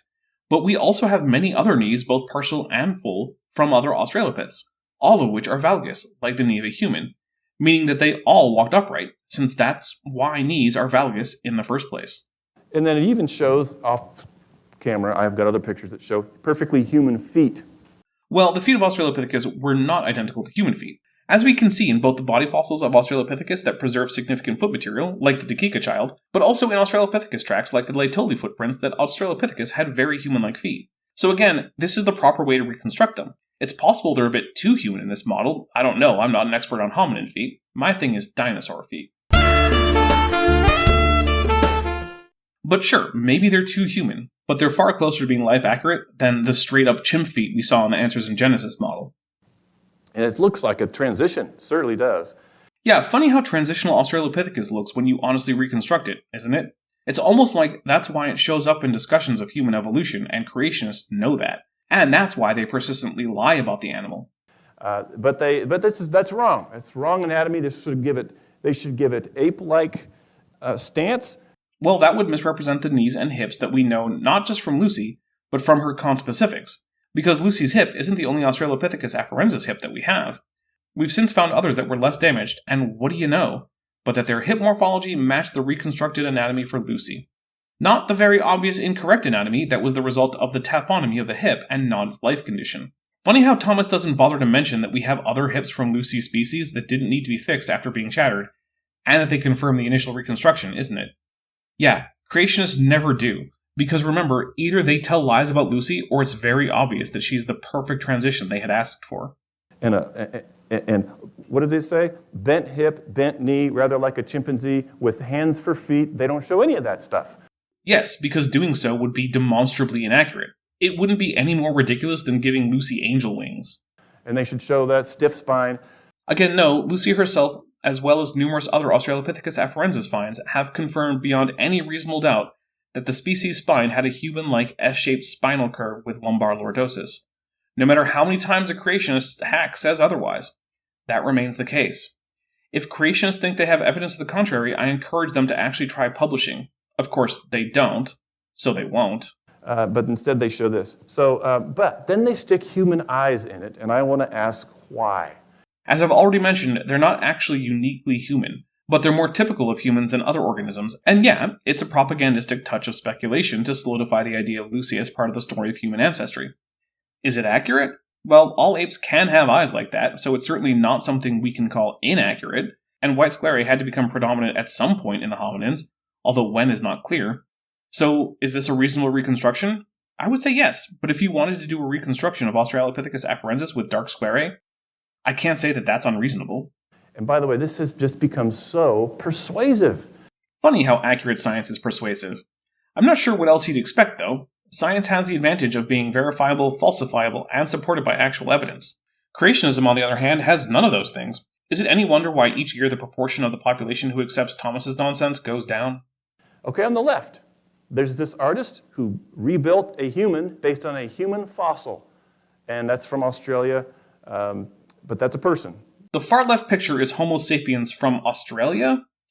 Okay, I don't believe Thomas here. That does not look like a Homo sapiens. In fact, it looks more like a Homo erectus, what with the extremely prominent brow ridge and the low-sloped forehead. In fact, I checked on it, and the far left picture is Homo heidelbergensis, which is sometimes considered a subspecies of Homo erectus. This particular model was made by John Gurch, or maybe it's Gurche, I'm not really sure. Contrary to Thomas's statement, there are no known Australian Homo heidelbergensis fossils. In fact, there aren't even any known H. heidelbergensis fossils from Asia. Or if there are some known, none have been confidently assigned to that taxon. Where did he get the idea that this was an Australian Homo sapiens? I have no clue. So this also raises the question of what Brian thinks a human is. What criteria does he use to determine if an animal is a human or not? This particular animal is morphologically distinct from modern humans and predates modern humans by some 400,000 years, although there is overlap in their temporal ranges for about 100,000 years. It's clearly a different species based on most species definitions, although we can't say for certain if they could breed with Homo sapiens or not. So, what makes them human? Okay, all he needs is a haircut and a suit, and he'll fit in downtown Dallas. No, he won't. He'd be considerably too short. He'd have no chin. He'd have a sloping forehead, a slightly more prognathic face than any modern human, extremely heavy brow ridges, and a weirdly shaped chest. Maybe at a quick glance he'd look like any other person in Dallas, but any more than that it would be obvious that he was very different. Okay, and then there's a gal there that he put human eyes into a human skull for this gal. That's actually Homo floresiensis, which, as the name might tell you, is a hominin from the island of Flores in Indonesia. It's not even likely descended from Homo erectus, unlike H. heidelbergensis is, and it's also an instance of insular dwarfism among hominins. Insular dwarfism is the trend of large organisms, which includes humans, becoming smaller on islands to deal with more restricted calorie availability. But again, if this animal is human, what makes it so? It's certainly not a member of the same species as modern humans, It has a fairly small brain for any member of genus Homo, and it retains many basal traits that I'm sure Brian would think of as ape traits. I think her nose is rather extreme, okay? Well, here's a skull of an H. floresiensis individual. Notice that it has a really big nares, that is, the opening for the nostrils. Here's a modern human skull. Notice the proportionally smaller nares. That means that H. floresiensis had a big ol' nose. I've never met anyone with a nose like that. Why would they do that? Jesus fucking Christ, because that's what the fossil evidence indicates, for fuck's sake. It's not a goddamn conspiracy. I'm sorry that Brian Thomas has never met an extinct ape from an island in Indonesia, but the fact that he hasn't doesn't make this reconstruction any more or less accurate. If he means that he's never met a Homo sapiens with a nose like that, then good. She wasn't a Homo sapiens. What's next? Is he going to say that zebras don't have stripes because all the horses he's met didn't have stripes? Well, whoop-de-do, zebras aren't horses. This animal isn't a human in the strict sense of being Homo sapiens, so of course her anatomy is outside the range of Homo sapiens. That's kind of the goddamn point of being a different species. So, but do eyeballs and noses fossilize? Not generally, no, but nares sure as do, and also a human protruding nose is made of cartilage that anchors onto the nasal bone and produces a characteristically arched and pointed nasal bone. Which means that the presence and prominence of such a feature on the skull is a good proxy for the presence of a protruding nose in a fossil taxon. As for the eyeballs, nothing about any of these eyeballs is unusual for any apes, humans included. No. That's true. So the artist gets to choose. To some degree, yes, but also the choices are constrained by the fossil, so you don't have complete free reign to do just anything. But yeah, Brian has figured out that Paleoart, of necessity, requires speculation. What influences the artist when he makes these decisions? Lots of things, but the biggest influence is the current state of the field in regards to the taxon he's reconstructing, as well as other similar taxa and modern related taxa. In this case, it would be other apes, especially humans, since all of these animals are more closely related to humans than they are to any other apes. Anything else would be misleading. Now on the right, there's an actual gorilla. By the way, that's the scientific name for gorilla. Well, it's the name of the western gorilla. The eastern gorilla is Gorilla berenge. Also, AIG's out for Harambe, who might actually be the subject of this picture. Just next to the gorilla is a fossil reconstruction based on a fossil skull, where he put human eyes into an ape skull. Well, this is an Australopithecus sculpture, also by John Gertsch. It's an ape, as are all other animals on this slide. And yes, it was given ape eyes of the type that are most common in humans, but which are not unique to humans. Here's a gorilla with those type of eyes. Just like the Lucy thing. Well, this is supposed to be specifically Australopithecus afarensis, the species to which Lucy belonged. So it really shouldn't be a surprise that it looks like the other reconstructions of the same species. And yeah, we don't know what color the eyes of Australopithecus were. So why are we doing that? And I say he because I found the artist who did this, and I found his quote where he admitted what is influencing him.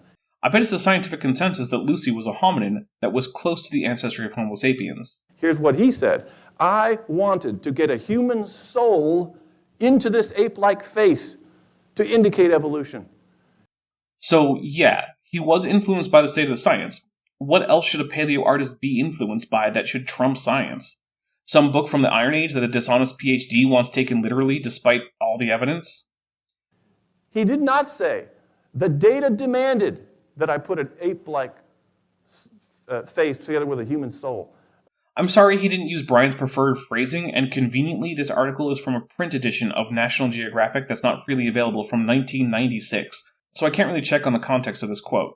That being said, he is indeed in line with the scientific consensus that Lucy was a member of a hominin species that is intermediate in morphology between modern humans and earlier apes, meaning that she can be said colloquially to be on the way to being a human. Now, the job of a paleoartist is to communicate the consensus science about paleotaxa without any speculation that violates the data as we have them. Using these eyes helps convey that consensus, and while it is not precluded by any data, it is supported by at least a bit of the data, and it is consistent with the range of eye morphology of every living great ape. Therefore, it is a completely appropriate reconstruction. No amount of Thomas lying about ape eyes is going to change that. No. He said, I wanted to show evolution. Yes, because evolution is demanded by the data. The very thing Thomas said he didn't say. And sure, he didn't say it in those words, but when the data demand evolution, you show evolution. They do. He's trying to illustrate this story that does not have evidence in the fossils. If the story weren't evidenced in the fossils, then why do creationists lie so often and so blatantly about those very same fossils? Like, look at this Australopithecus femur. You can measure the angle between the condyles of the knee and the femoral shaft right now by pausing the video and getting out a protractor, or an angulometer for the flat earthers and young earthers out there. Creationists just lie about it. They'll just report a larger value for the angle than is true. Look at this Australopithecus hip from Not Lucy. They'll just pretend this doesn't exist, and the only hip material we have is from the crushed pelvis of Lucy that is in an anatomically impossible state that would have rendered Lucy incapable of supporting any weight on her hind legs, and tell you with a straight face that, and not this hip, or the reconstructed version of Lucy's hip, that matches this one is right. Is that what someone does when they have the data on their side and are confident in their conclusion? I would submit to you, dear viewer or listener, who's got me on while cooking, cleaning, folding, or pooping, that no, it's not how someone with the data on their side would act. But it is really persuasive. Yep, science-based paleoart sure is persuasive, probably because reality tends to be a good guide to reality, and that's what this is based on, the real bones. Not the bones as creationists wish they were, as we can see in the Creation Museum in Kentucky. And so we have generations of kids coming up watching, what are these ape-man movies? What, Walking with Cavemen? Planet of the Apes and all this garbage? Planet of the Apes. The movie franchise about artificially uplifted apes that has nothing to do with actual evolution and even less to do with human ancestry, but instead is more of an allegory about the plight of marginalized groups who are seen as subhuman, as well as the tendency for such groups to then become the abusers when they gain power, and also about the hubris of man when he plays God. Those movies? Yeah, I'm sure they're actually pro-evolution propaganda films by Big Darwin, even though evolution doesn't really factor into them at all. And they're creepy looking, and persuasive. I don't know if they're creepy, but I'll tell you what, I'm fully convinced not to develop a cure for degenerative brain disorders in the form of a virus that will be lethal to most humans and turn the rest of them into idiots, but increase the brain power of other apes, while also somehow reshaping their vocal tracts and mouths. No sir, I will not do that, not even once. I have been persuaded. And maybe we did evolve. And the surveys that we're taking show that these youngsters are more influenced by Hollywood than by their own parents and by science or common sense. Weird, because near as I can tell from how Thomas tells it, the survey didn't ask anything about the movies or why people were convinced by human evolution. Of course, he didn't bother to cite the survey, so I can't really tell exactly what was in there, but I would be very surprised if anyone was convinced of human evolution by a movie that has nothing to do with human ancestry, except perhaps in the most roundabout way. So, we got a lot of work to do, class, a lot of work to do. Step 1 should probably be to stop spreading very obvious lies about Australopithecus, lies that can be debunked by just looking at the fossils. So this is just storytelling. Says the guy who wants the stories of Genesis 1 through 11 to be taken as literal history, even though they're internally contradictory. By the way, uniquely human attribute. Oh, hold the phone. Are we actually about to get something that we can use to objectively tell if a fossil is a human according to the standards of the Institute for Creation Research? That would be pretty great. I've never heard them do that. Now, of course, let's hope that it's not something that is generally useless in terms of identifying fossil taxa as humans, like the tendency to worship or something. Something you can't find in a fossil. Is our eyes. Jesus Christ. So not only is it not something we can see in the fossil record, it's not even true. Play it again.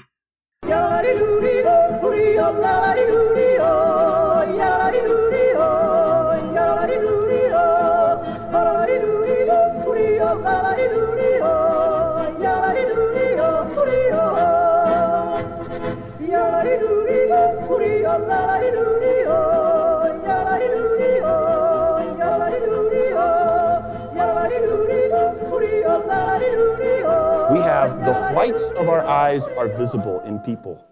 Blah, blah, blah. Lies about ape anatomy. We're skipping. It's already been done to death. So when a gorilla or a chimp or a dog or a baboon directs its attention at something, it turns its whole head in that direction. And so you could tell where it's looking. Originally I was going to go into this whole thing about how obvious it is that dogs and primates can both turn their eyes to track things, and then use lots of clips illustrating this. But, I'm gonna do this instead.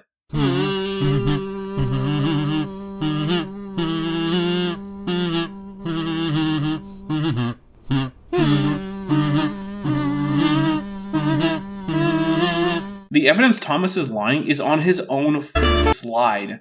That's a picture of a gorilla turning its eyes to the right. Like, I get lying. I understand why someone would do that.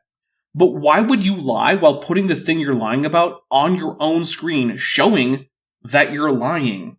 But with us people, I can have my head over here, but my attention is directed, here. Wow, just like the gorilla.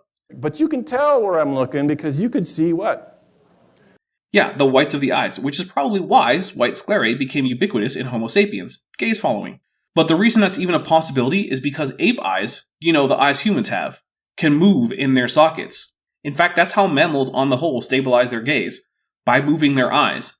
The animals that can't do that are generally birds, which is why it seems like their heads are on gyroscopic stabilizers. They can't turn their eyes except by moving their heads, so their heads stay steady. You could see the whites of my eyes. So we have a whole dimension of communication, interpersonal communication, that no animal has. And so, for example, we can go like this. Oh, this speaker is so boring. Humans are indeed unique in their ability to communicate through eye motion, but guess what? All species are unique. If there were two identical species, they'd just be one species. Being unique among apes doesn't negate that humans are apes, nor does it do anything to argue against their common ancestry with other apes. No animal does that. No animal can do that. Well, at least one can, the ape known as Homo sapiens. They don't have the eye muscles, they don't have the eye controls. Yeah, no animal except basically every mammal. Hey, what's this dog doing? Oh, it's moving its eyes. What's this cow doing? Oh, it's moving its eyes. What's this chimpanzee doing? Oh, it's moving its eyes. Has this moron never even seen any mammals in his life? Honestly, how does he get away with this? He's just pissing on his audience and telling them it's rain, and they're just opening their mouths to swallow it. Maybe that's what they're into. And they don't have the software in their brain to interpret what those motions mean. Well, that sure is a claim. I wonder if we can get any evidence for it. I'll admit that I'd be persuaded if most mammals had sophisticated gaze-following abilities, but to claim that none of them do apart from humans, that's a pretty bold statement. We do. We have all that. Uniquely human. That's part of what it means when he says human soul. Finally, something that Brian says is correct. I'm pretty sure that is indeed why John Gurch, or Gurche, still not sure, put those white sclerae in his Australopithecus afarensis model. So anyway, shame on him. Yeah, shame on a paleoartist for accurately reconstructing a fossil taxon with plausible speculative soft tissue. How dare he? He's supposed to lie about the fossils like a creationist. Anyway, we're moving on to Homo habilis. So I'm holding the famous skull replica, KNMER 1470, and it's supposed to be one of the original Homo habilis skulls. It looks like a tiny person. Anytime someone bases an allegedly scientific opinion on what something looks like, you're dealing with a pseudoscientist. Actual biological anthropologists don't have the luxury of just eyeballing skulls. They actually have to take measurements and compare them to species standards, holotypes, previous literature, etc. Lots of things look like things they're not. This island looks like a dolphin. This rock looks like an elephant. This man looks like a reasonable person. Looks like isn't ever evidence of anything besides that your brain made a connection. So this got more popularized in 1959 with Mary Leakey, and she found, and she published it in Nature in 1964. Did Brian really just tell us that something got popular after it was discovered, as if before it was discovered was an option? Her ape skull fragments found mixed with human tools. Well, yeah, they were stone tools. But how does Brian know that they're human? What does he even mean by human? Today, that's an easy question to answer because humans and chimps have significant morphological and behavioral differences. But in a world full of many hominin species, it's not so clear what human means. Heck, we haven't even heard a definition for the word ape. Thomas is just relying on the intuitions of his audience, but as you might know, intuition is not a very good guide to science. Intuition tells you that heavy things fall faster than light things, and that Earth is flat, that light travels at essentially infinite velocity, and that cold is a real thing. None of those things are true. Human tools. Now, how did she interpret this? You got a pit, a bunch of bones, bone fragments. Some human tools in there, too. Only people make these kinds of tools. Well, given that there were no other animals capable of using tools found at the site, and that even chimpanzees can make basic stone tools and have an archaeological record, there is no particular reason to conclude that an animal that is closer to humans than to chimpanzees couldn't have more sophisticated stone technology than them, but less sophisticated than any known modern humans. And that's what we have here. It's important to remember that despite what Thomas just said, these tools are Oldowan-style tools, a style of tool that fell out of use some 1.4 million years before the oldest archaic Homo sapiens came about. That's another reason these tools were associated with the apes at the site, and not unknown apes that were allegedly human, whatever that means in this context. Oldowan tools are composed mostly of what are called choppers, essentially largish bits of flint that are knapped to produce sharp tools with a blunt handle that can fit in the palm of the hand. These tools can be used to cut and scrape things, and are thought to be mostly used for food processing. Cutting meat into manageable chunks, scraping meat off bone and skin, and perhaps separating undesirable bits of prey from choicer bits. And of course, another reason to attribute the tools to the present apes is that the apes were not evidently butchered, because many of the other animals, including other primates, were at the site, and all had butcher marks on their bones from those same choppers, but not the apes in question. So you got evidence of humans, and then there's ape. And she concluded what? The apes made these tools. There was no evidence of modern humans, though, and I will be going with the idea that by human he means Homo sapiens until he says otherwise. Oldowan-style tools have never been found in association with any Homo sapiens finds ever, anywhere. The only reason Brian Thomas says that they're human is because otherwise they seem attributable to the Homo habilis individuals found at the site in Olduvai Gorge. Brian Thomas is question-begging. He's assuming that humans had to make the tools in order to argue that humans made the tools. That's not how this works. If you want to make the claim that Homo habilis didn't make the tools associated with them, and instead Homo sapiens did, you first have to even establish that possibility by finding any Homo sapiens associated with Oldowan-style tools. Then after that, you'll need to find some reason why they're the only ones capable of creating such tools. Then and only then are they evidence of the presence of modern humans at the Olduvai Gorge, H. habilis site. Until then, the parsimonious explanation is indeed that the apes whose bones were actually there and were not butchered are also the tool makers. Another point is that according to Thomas's conception of the world, these humans would have had to arrive after the Tower of Babel, and so were part of city-building cultures. Why were they suddenly making stone tools more crude than any ever associated with human remains anywhere in the world? You can't simply say that it's a lack of resources, because these tools are made with exactly the same resources as much later and more sophisticated stone tools. The only reason to make choppers, but not to make spearheads, arrowheads, actual stone knives, etc., is basically that you don't know how.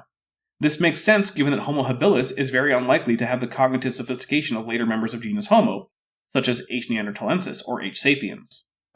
So it was a smart ape, and she called it Homo habilis. She fitted into that category.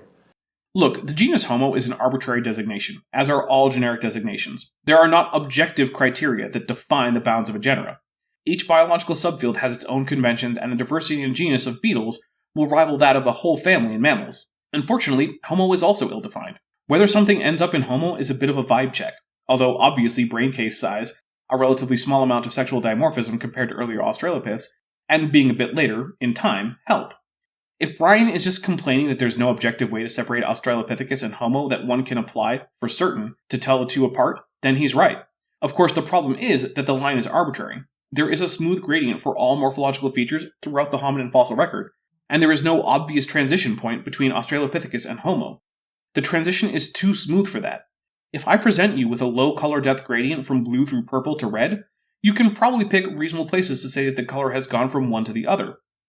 But if I increase the color depth, suddenly it becomes hard to do. Early on in the study of human evolution, when we had far fewer fossils and far fewer species to deal with, it was pretty easy to say who was in genus Homo and who wasn't. But now that we have dozens of species and hundreds of thousands of individuals, we have so much data that we can't simply find easy clusters that we can tag with generic labels. But that's the thing.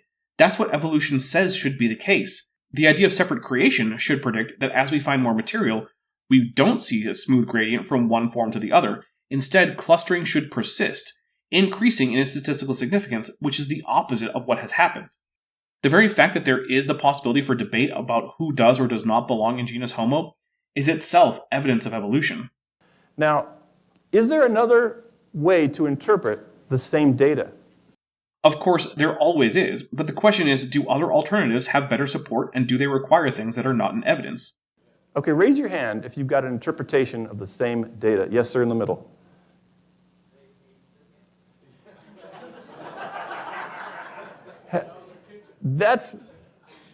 Have you ever been that hungry? You raised your hand first. It's like, they ate the ape. Apes are delicious. I love apes. Yeah. hope you don't have to do that often, but certainly that's a way to interpret the data, and it's consistent with the biblical framework, apes being apes, people being people, and people getting hungry. Yes, that is a possible interpretation, but you'll then have to explain why the apes were not butchered like the other prey animals at the site, and why no physical remains of Homo sapiens have been found associated with the tools at the site, or even tools similar to those anywhere else. Until then, this explanation of humans butchering Homo habilis individuals and eating them isn't even a possibility, because the basics of humans even existing at a time and place hasn't been established, and the apes haven't been butchered. I look forward to all the upcoming paleoanthropology fieldwork from creationists finding Oldowan-style tools with modern human remains, as well as in layers consistent with the age of the Olduvai Gorge site, and of course evidence that humans have ever opted to not butcher prey apes, while butchering everything else. Okay? This is it. If we don't have Homo habilis, then we lose the central link between apes and humans. Well, I would argue that the central link between apes and humans is similar to the central link between lizards and reptiles. Humans are apes in every way, and are no less apes than chimps or gibbons. Further, the fossil record of hominins is not dependent on any one species. Lastly, we do have H. habilis. Question-begging and making things up to refute the evidence about H. habilis might make Brian and his ilk feel better about their obviously unfounded beliefs about evolution, but it doesn't actually make that evidence go away. Homo habilis used to be it. In the 70s, it was it. Nothing about that has changed, except that there are even more fossil hominins that have been found. The fact that Homo habilis isn't the transitional form isn't because its transitional nature has been called into question, but that so many other transitional forms have been found that it's not really unique in being transitional anymore. But it ignores... Okay, so Homo habilis came from those layers here, Olduvai Gorge, Tanzania, same place. Olduvai Gorge was a fully human, modern-looking human skeleton, the whole skeleton. So earlier I had said that there were no anatomically modern humans associated with rocks of this age or this site, and that it was well over 1 million years older than the earliest Homo sapiens. So what's this? Well, this is OH1, a human skeleton from around the boundary between the Pleistocene and the Holocene. So why is it being talked about here? Well, it is indeed found in the same rock layers as the Homo habilis finds that we're also talking about. Well, the first clue that all is not as it seems is that the OH1 skeleton has been carbon dated, because it's only barely a fossil. The date came back with an age of about 16,000 years, far younger than the rocks it was found in. At first, this might seem like a problem for radiometric dating, as well as the consensus view of human evolution and the place of Homo habilis in that story. But let's take a page out of Dr. Thomas's book and see if there's another interpretation. But this time, rather than simply being satisfied by an interpretation that needs a whole bunch of unfounded assumptions to be true, we'll see if we can avoid any such assumptions and instead find evidence for our other interpretation. This skeleton is of an anatomically modern Homo sapiens. If you met this person while they were alive, they would just be some person from Tanzania. They'd probably have dark skin as a result of their tropical location. They'd probably have worn clothes made of animal hide to keep the sun off them, at least during the dry season. They would have used stone tools like hand axes, arrows, spears, pounding stones, etc. They probably would have sewn with plant fibers and bone needles. So how could such a person end up in a 1.5 million-year-old layer of rock? Well, there's a practice that is very common in Homo sapiens, so common in fact that creationists like to use this practice in Homo neanderthalensis to argue that they're actually not even a distinct species. This practice, of course, is burial. The practice of digging a hole to put the remains of a dead conspecific in, or in some cases, even other animals such as pets in. Of necessity, this places the body lower than it would have been if it were preserved in situ where it died, or even if it were transported some distance naturally by the water. Could we check for such a practice? Well, it turns out, yes, we can. Burying involves digging a hole, obviously, and this disturbs whatever sediments or other geology was in the volume of the hole before it was dug. In terms of geology, this is called reworking. You can detect it because of things like chaotic bedding planes, the inclusion of elements from higher in the strata with the lower material, etc. Essentially, you can tell if someone dug a hole in a place or not, and the youngest material in that hole gives you an idea of when the hole was dug. Well, now we have an interpretation of the OH1 skeleton that we can test for. And yes, of course it was tested for, and yes, the area has been reworked around OH1, meaning that it was indeed an intentional burial, and it is not associated with the Homo habilis site. Similarly, if I went to the ruins of ancient Jericho and buried someone there, that wouldn't mean that that person lived in ancient Jericho, and it would be unlikely that any later archaeologist would think that they did. It was discovered in 1913, named OH1, Olduvai Hominid 1, and it's been there, and no one's talked about it since. Even modern paleoanthropologists, some of them don't even know about it. Well, that's just a lie. On doing a Google Scholar search for OH1 Olduvai and restricting the dates to 1914 to the present, 102 papers come up. Indeed, I have in my sources 2 21st century papers and the 2004 paper, The Geoheritage of Olduvai Gorge, Tanzania, providing geological answers to the human origin question, published in the Lyell collection, and the 2017 paper, Taphonomy and Paleoichnology of Olduvai Hominid, OH1, Tanzania, by Matu et al. In the Wiley Online Library. I guess I can't guarantee that there are no paleoanthropologists that are unaware of OH1. I doubt it, but it's possible. It's just sort of buried. That doesn't fit into our paradigm. Let's not even talk about it. Talk about projection. It is in fact talked about, and nothing about a Pleistocene human being buried in some layers from a million years earlier in any way contradicts the paradigm of evolutionary biology or the consensus view of human evolution broadly. Or of the Homo habilis site at the Olduvai Gorge. All Brian Thomas, PhD, had to do to know that he's wrong, that it's not talked about, is one quick Google Scholar search. Something I managed to do. Why didn't he? It's not the evolutionary biologists and paleoanthropologists who are ignoring evidence. Thomas is so ignorant of the evidence that he doesn't even know what the field is and isn't actually writing about. But there, it's fully human. Yeah, that much later human skeleton that is not associated with the Homo habilis remains in any way and that was buried there long afterwards is indeed fully human. Too bad that's irrelevant to what's going on with the Homo habilis and their prey and their tools. And here's an example of what I said I was going to show you. Not just monkeys down in the lower layers and moderns at the top. Now we've got a modern down in the bottom layer. Shame about it being in a reworked area with younger sediment, meaning that it had to actually not be contemporaneous with the deposition of the rocks it's actually found in, isn't it? It kind of ruins the whole point Brian is trying to make. And since the 70s, back in the 90s, and the double aughts and everything, we've found more of these hominids and... We sure have, including animals that aren't even hominids. Animals like Kenyapithecus, Danuvius, Uranopithecus, Otivapithecus, Oreopithecus, Nicholopithecus, Anoiopithecus, Dryopithecus, Hispanopithecus, Pierolopithecus, Rudopithecus, Samburupithecus, and Griffopithecus. But also plenty that are like Ardipithecus and Sahelanthropus.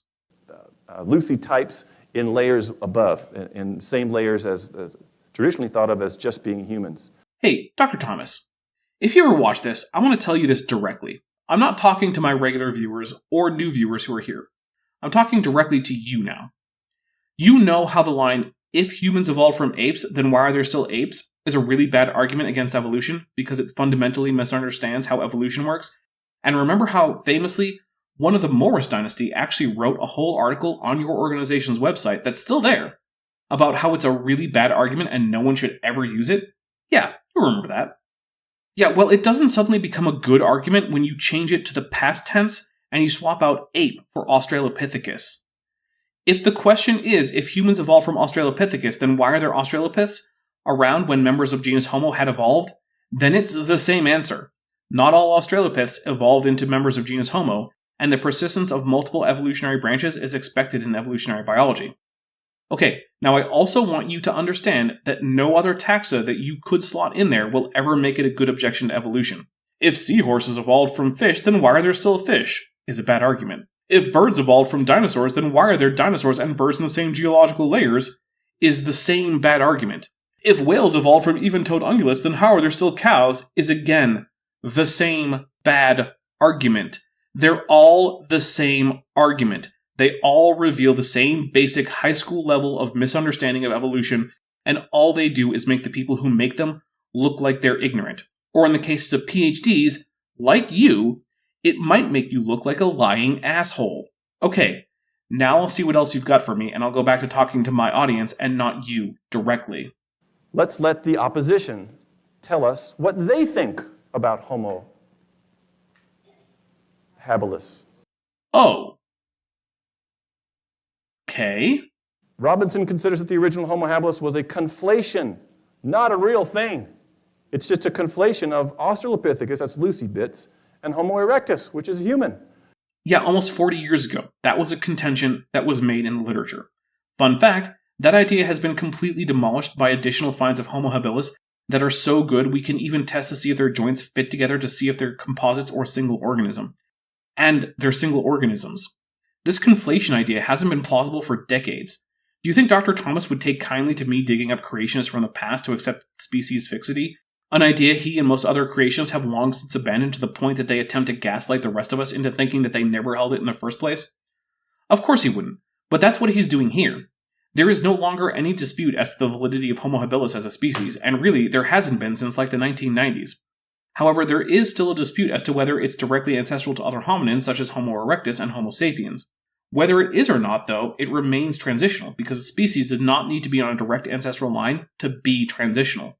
So if you take ape parts, pretend like they belong with human parts, ta-da, you've got a missing link. Which isn't what's going on here, and further, Homo erectus is certainly not a modern human. Once again, I don't know what he means by human, but apparently Homo erectus counts? So, why doesn't H. habilis count? In fact, in 2010 and again in 2023, creationist Todd Wood used the so-called science of baraminology to try to figure out where the boundaries of the human kind are, and found that not only is Homo habilis a valid taxon, but that it is in fact human, and that H. floresiensis, which Thomas has already called human, wasn't human, or part of any other ape kind.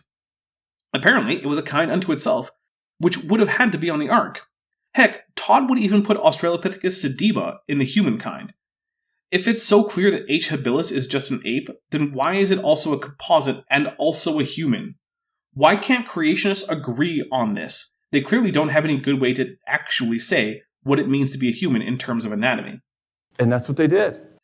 No, it's not. Many of the Homo habilis finds were at least partially articulated, and their joint surfaces have been examined to determine that they were indeed single individuals. You see, as you use your joints, the two sides of the joints come to conform to the shape of the other side, meaning that you can actually measure this congruity between the articular surfaces of a joint to see if the two sides are from the same organism.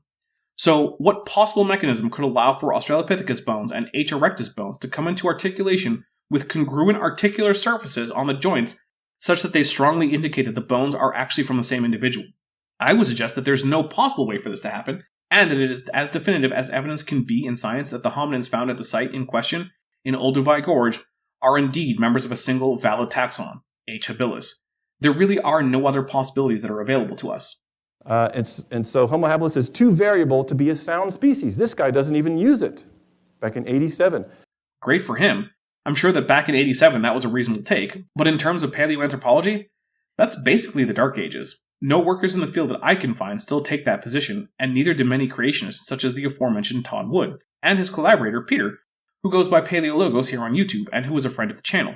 Yes, I do have creationists I'm friendly with. Peter, if you're watching, I hope you're doing well. So I have Frankenstein there. Why?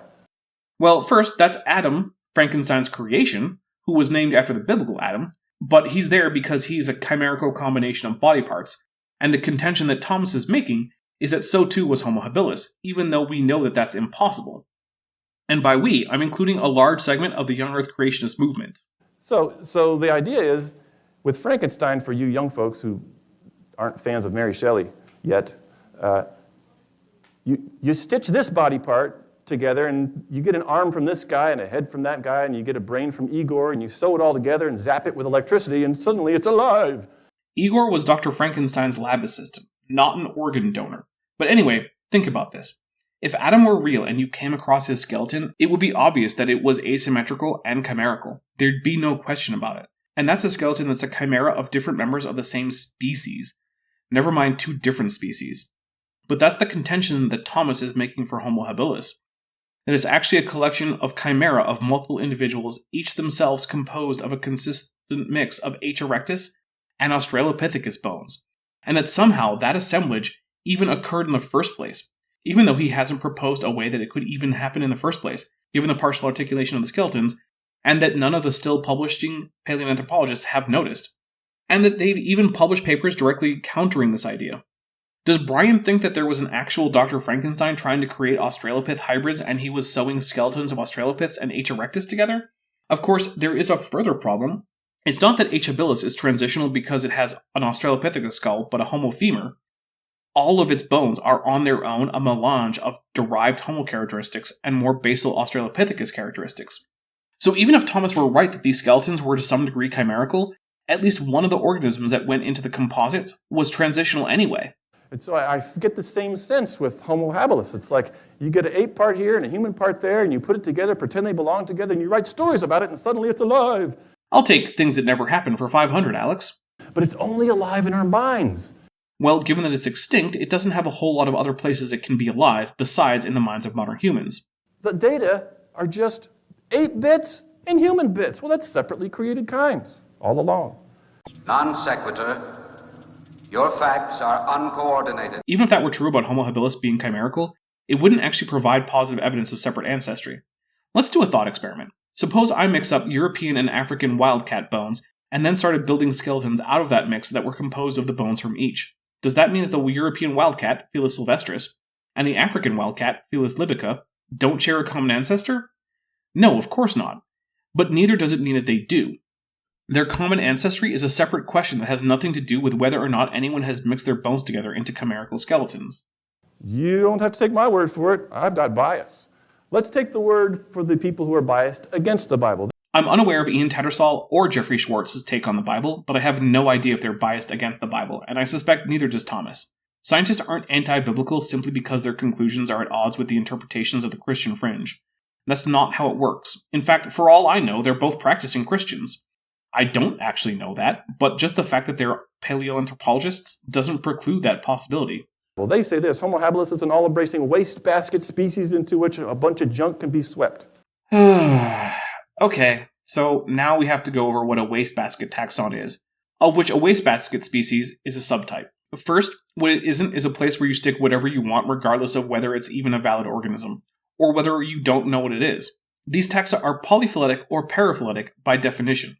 A historical example would be Protista, which included basically all single-celled eukaryotes, but none of the multicelled eukaryotes.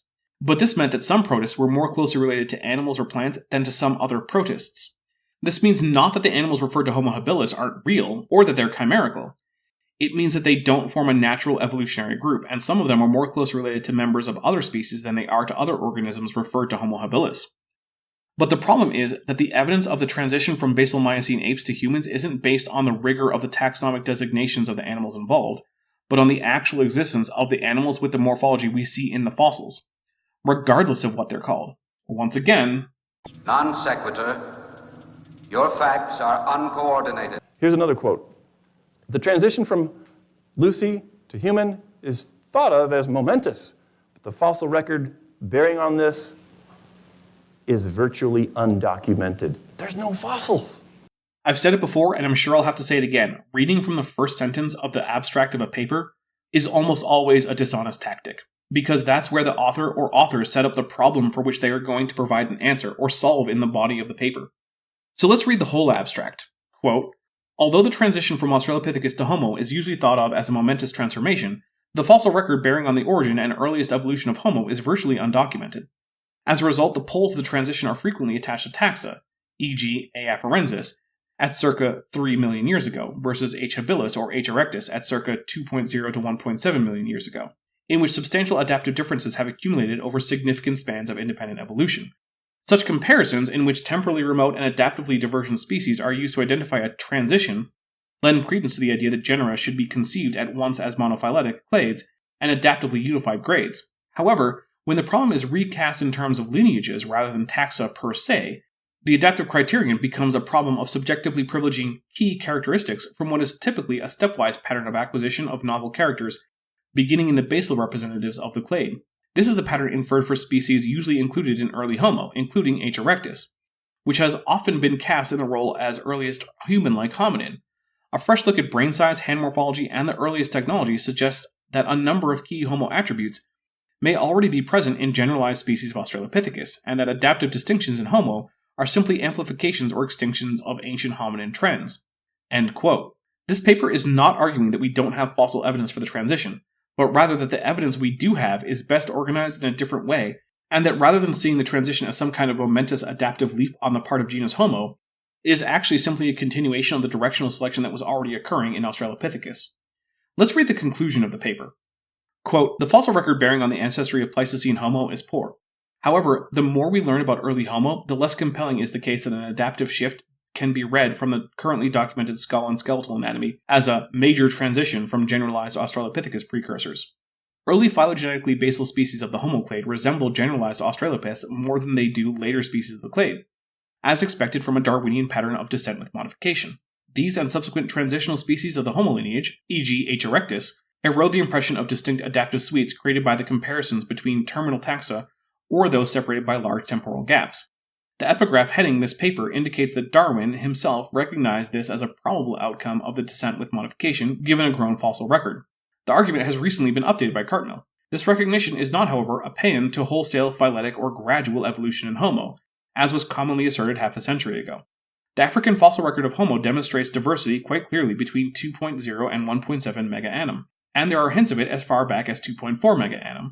It is rather an argument against adaptive unity as a biological necessity adjunct to monophyly in the definition of the genus category. Whether or not we choose to adopt the larger number of super-specific taxonomic ranks and their associated taxon names, dictated by a bushy hominin clade, is not a pressing scientific matter in the quest to understand human origins. Of greater importance can be counted recent arguments for the use or manufacture of stone tools in time periods predated by some 500,000 years, the earliest Homo fossils known so far, and the potential they have to shrink the adaptive space between Homo and Australopithecus still further. Indeed, the expanded brain size, human-like wrist and hand anatomy, dietary eclecticism, and potential tool-making capabilities of generalized Australopiths root the Homo lineage in ancient hominin adaptive trends, suggesting that the transition from Australopithecus to Homo may not have been much of a transition at all." End quote. Essentially, this paper is arguing almost the exact opposite of what Thomas is using it to mean. He's lying about this paper. There's no way he read this paper and came away with the idea that there are just no fossils documenting human evolution. Either he read the paper and is lying about what it says, or he's citing it without having read it, or he's too stupid to understand it. Those first two are themselves a lie, because citing something is a claim that you have read and understood the source, and the source means what you say it means. The other one seems unlikely, because he's smart enough to get a real PhD. Documenting the transition from ape to human. Maybe it's because there was no such transition. Then maybe Thomas shouldn't have cited a paper that said almost the exact opposite. Talk about a Trojan source. I don't think there was. If there's no fossils to show it.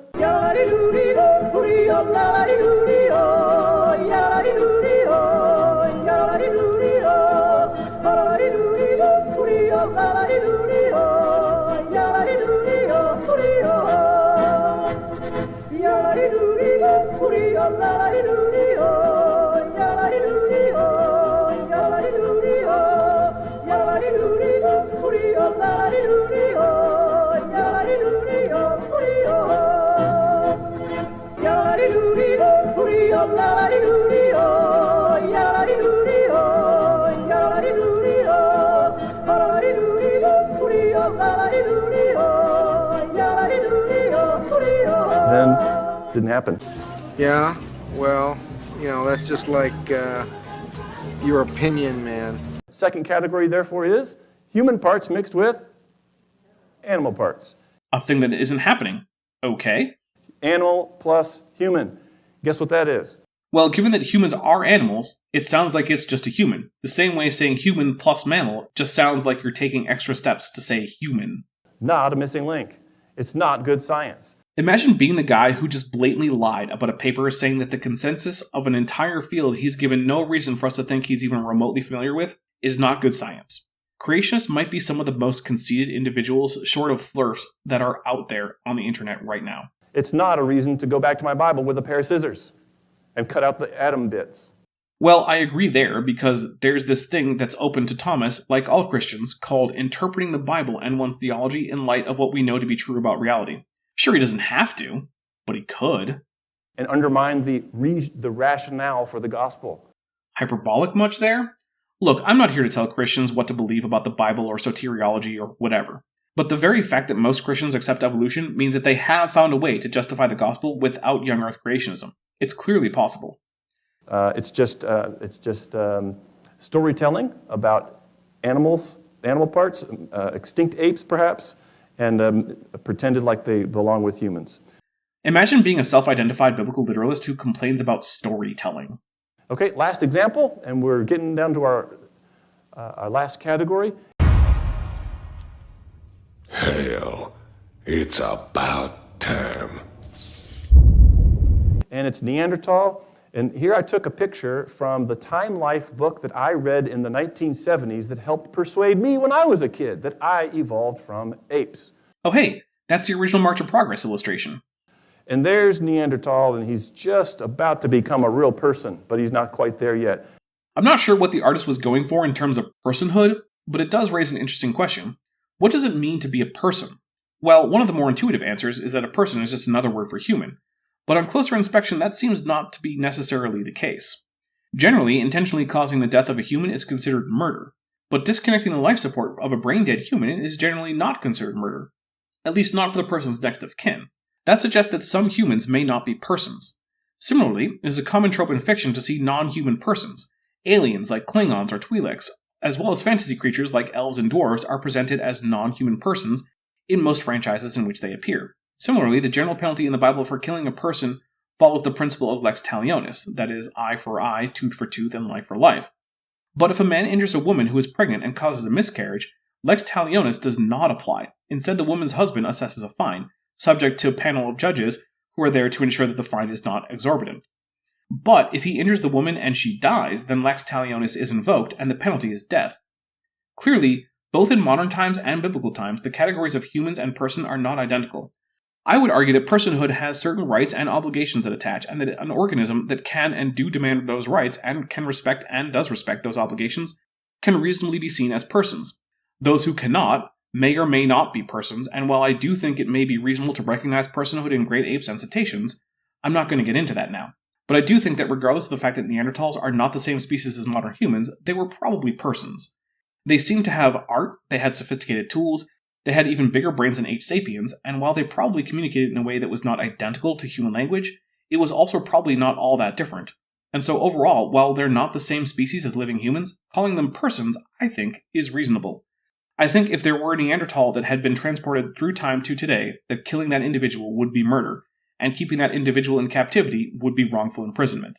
Because, he's got a beetle brow and he drags a club. Not in the picture Thomas is showing. For the second time now, he's just defeating his own point with his own slide. Once upon a time, I thought you had to be reasonably intelligent to get a PhD. Then I encountered creationists with PhDs, and I was forced to reconsider this idea. And he's just kind of brutish. Brutish implies violence, lack of communication, and uncontrollability. I have no idea what about that profile of a Neanderthal implies any of that. Now granted, you can indeed find such depictions, but Paleoart isn't evidence, and it isn't science, so I'm not sure why that matters. So when I was a kid, I was taught the Neanderthal was becoming human, not quite there yet. So that's the story. Well, I won't speak to what little baby Brian was told as a kid, but that's not the current consensus. The current consensus is that Neanderthals are a sister species to Homo sapiens that evolved a bit earlier, but was also contemporaneous with Homo sapiens for a very long time, and that eventually went extinct. They are not as a species ancestral to H. sapiens, even though many modern members of H. sapiens have some Neanderthal DNA. Since then, we've learned a lot about Neanderthal, hundreds of examples of their burials across Europe, mostly, but also some in China and in the Middle East. The idea that these are intentional burial is common. I don't really intend to dispute it, but I do want to point out that the idea that that's what we're finding in Neanderthals finds is not completely uncontroversial. I don't have a dog in that fight, and I am perfectly happy for them to be burials. Neanderthal genome, we take the bone, and we extract the DNA from the bone, and then scientists have been able to sequence the DNA and compare that sequence digitally with modern human DNA sequence. And universally, the results are that Homo neanderthalensis genetics are outside the range of variation of both modern and ancient H. sapiens. And it's a match. So they had human DNA. A match to what? Certainly not Homo sapiens, because no study has come to that conclusion. In fact, the genetic studies were the final nail in the coffin of the argument that Neanderthal should be considered a subspecies of Homo sapiens, that is, Homo sapiens neanderthalensis. And since then, they have really only been treated as their own species, Homo neanderthalensis. Which is exactly what we had been saying for decades here at the Institute for Creation Research, where we looked at just the anatomy.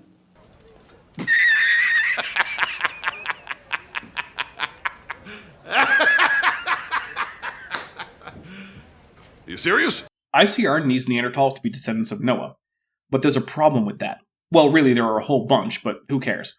First, we can calculate the time it would take to reach a common ancestor between Neanderthals and humans by looking at their mitochondrial and Y chromosome DNA. Really, we can do it for any part of the genome, but that's harder and the results are even worse for creationists, so we'll stick with the Y chromosome and mitochondria.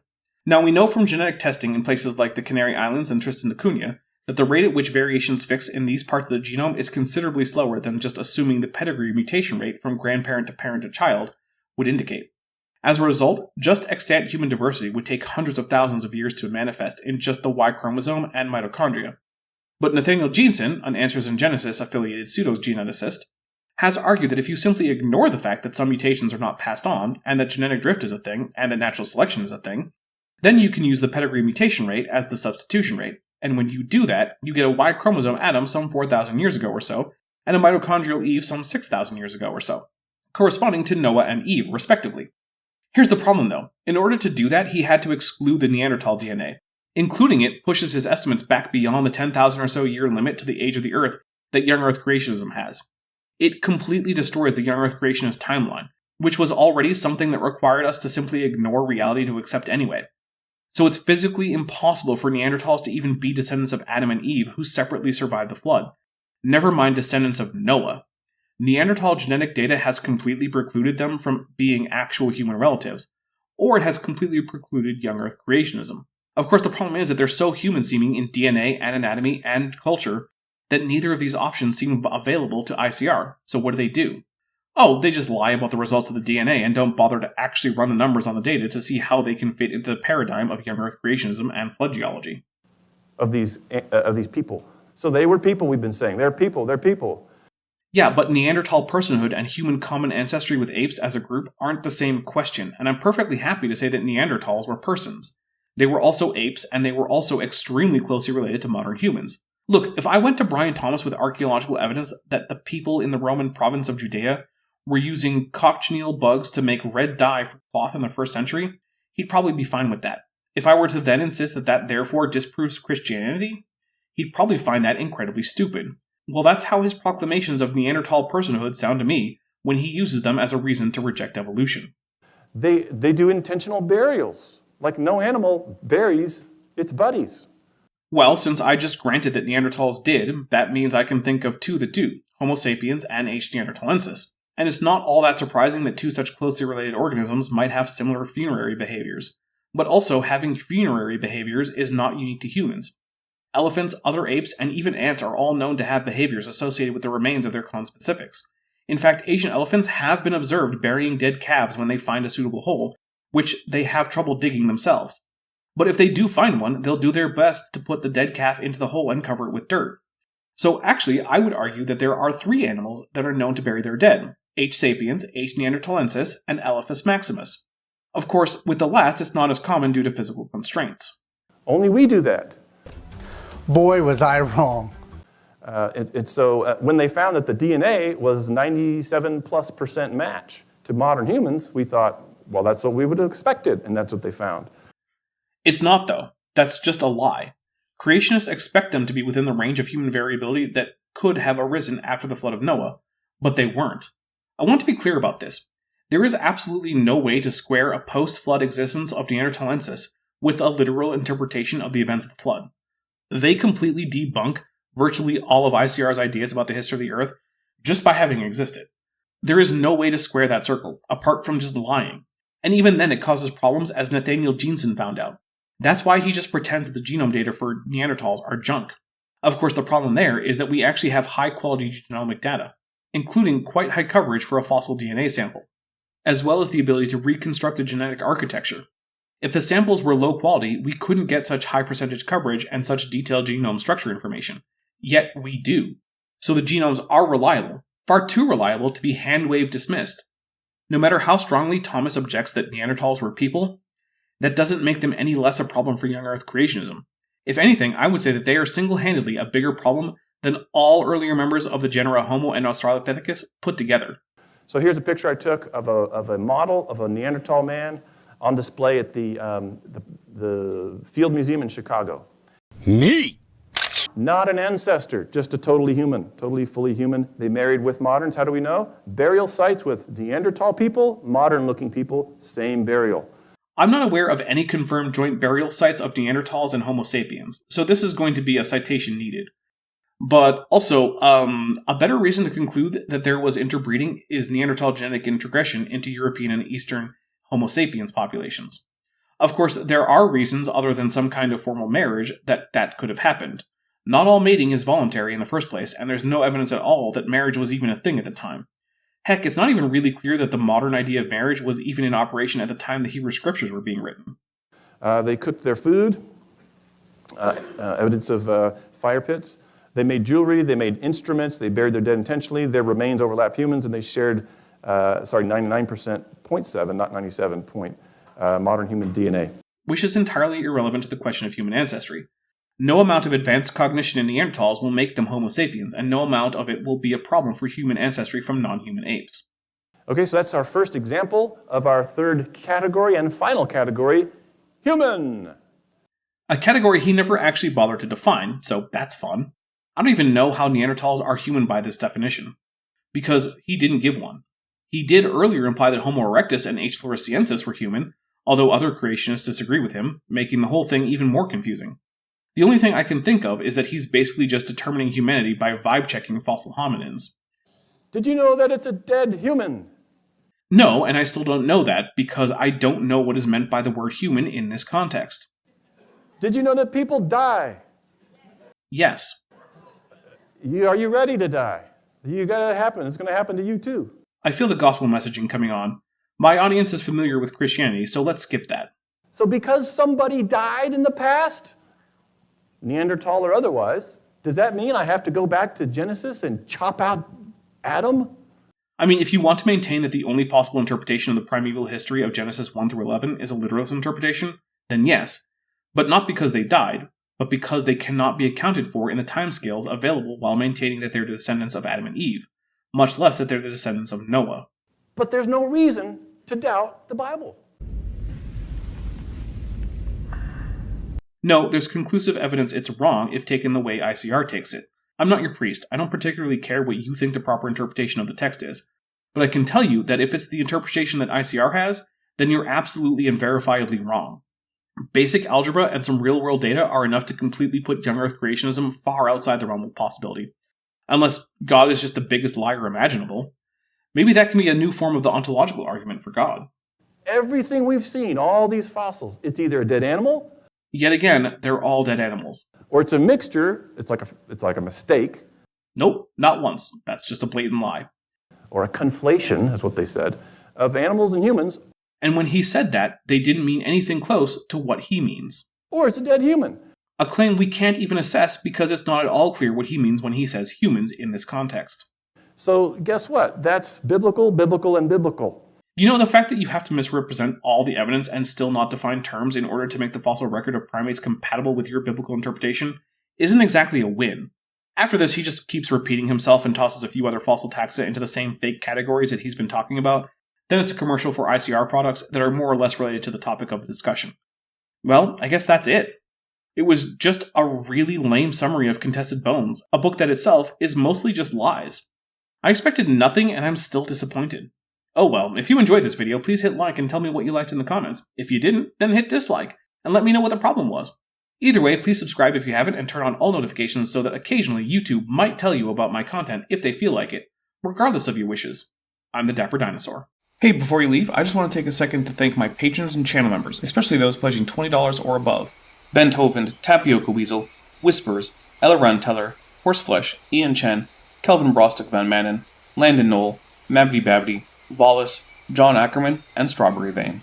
It's because of my channel members and patrons whom you're seeing on screen that this channel can stay afloat. Without you, it would all shut down.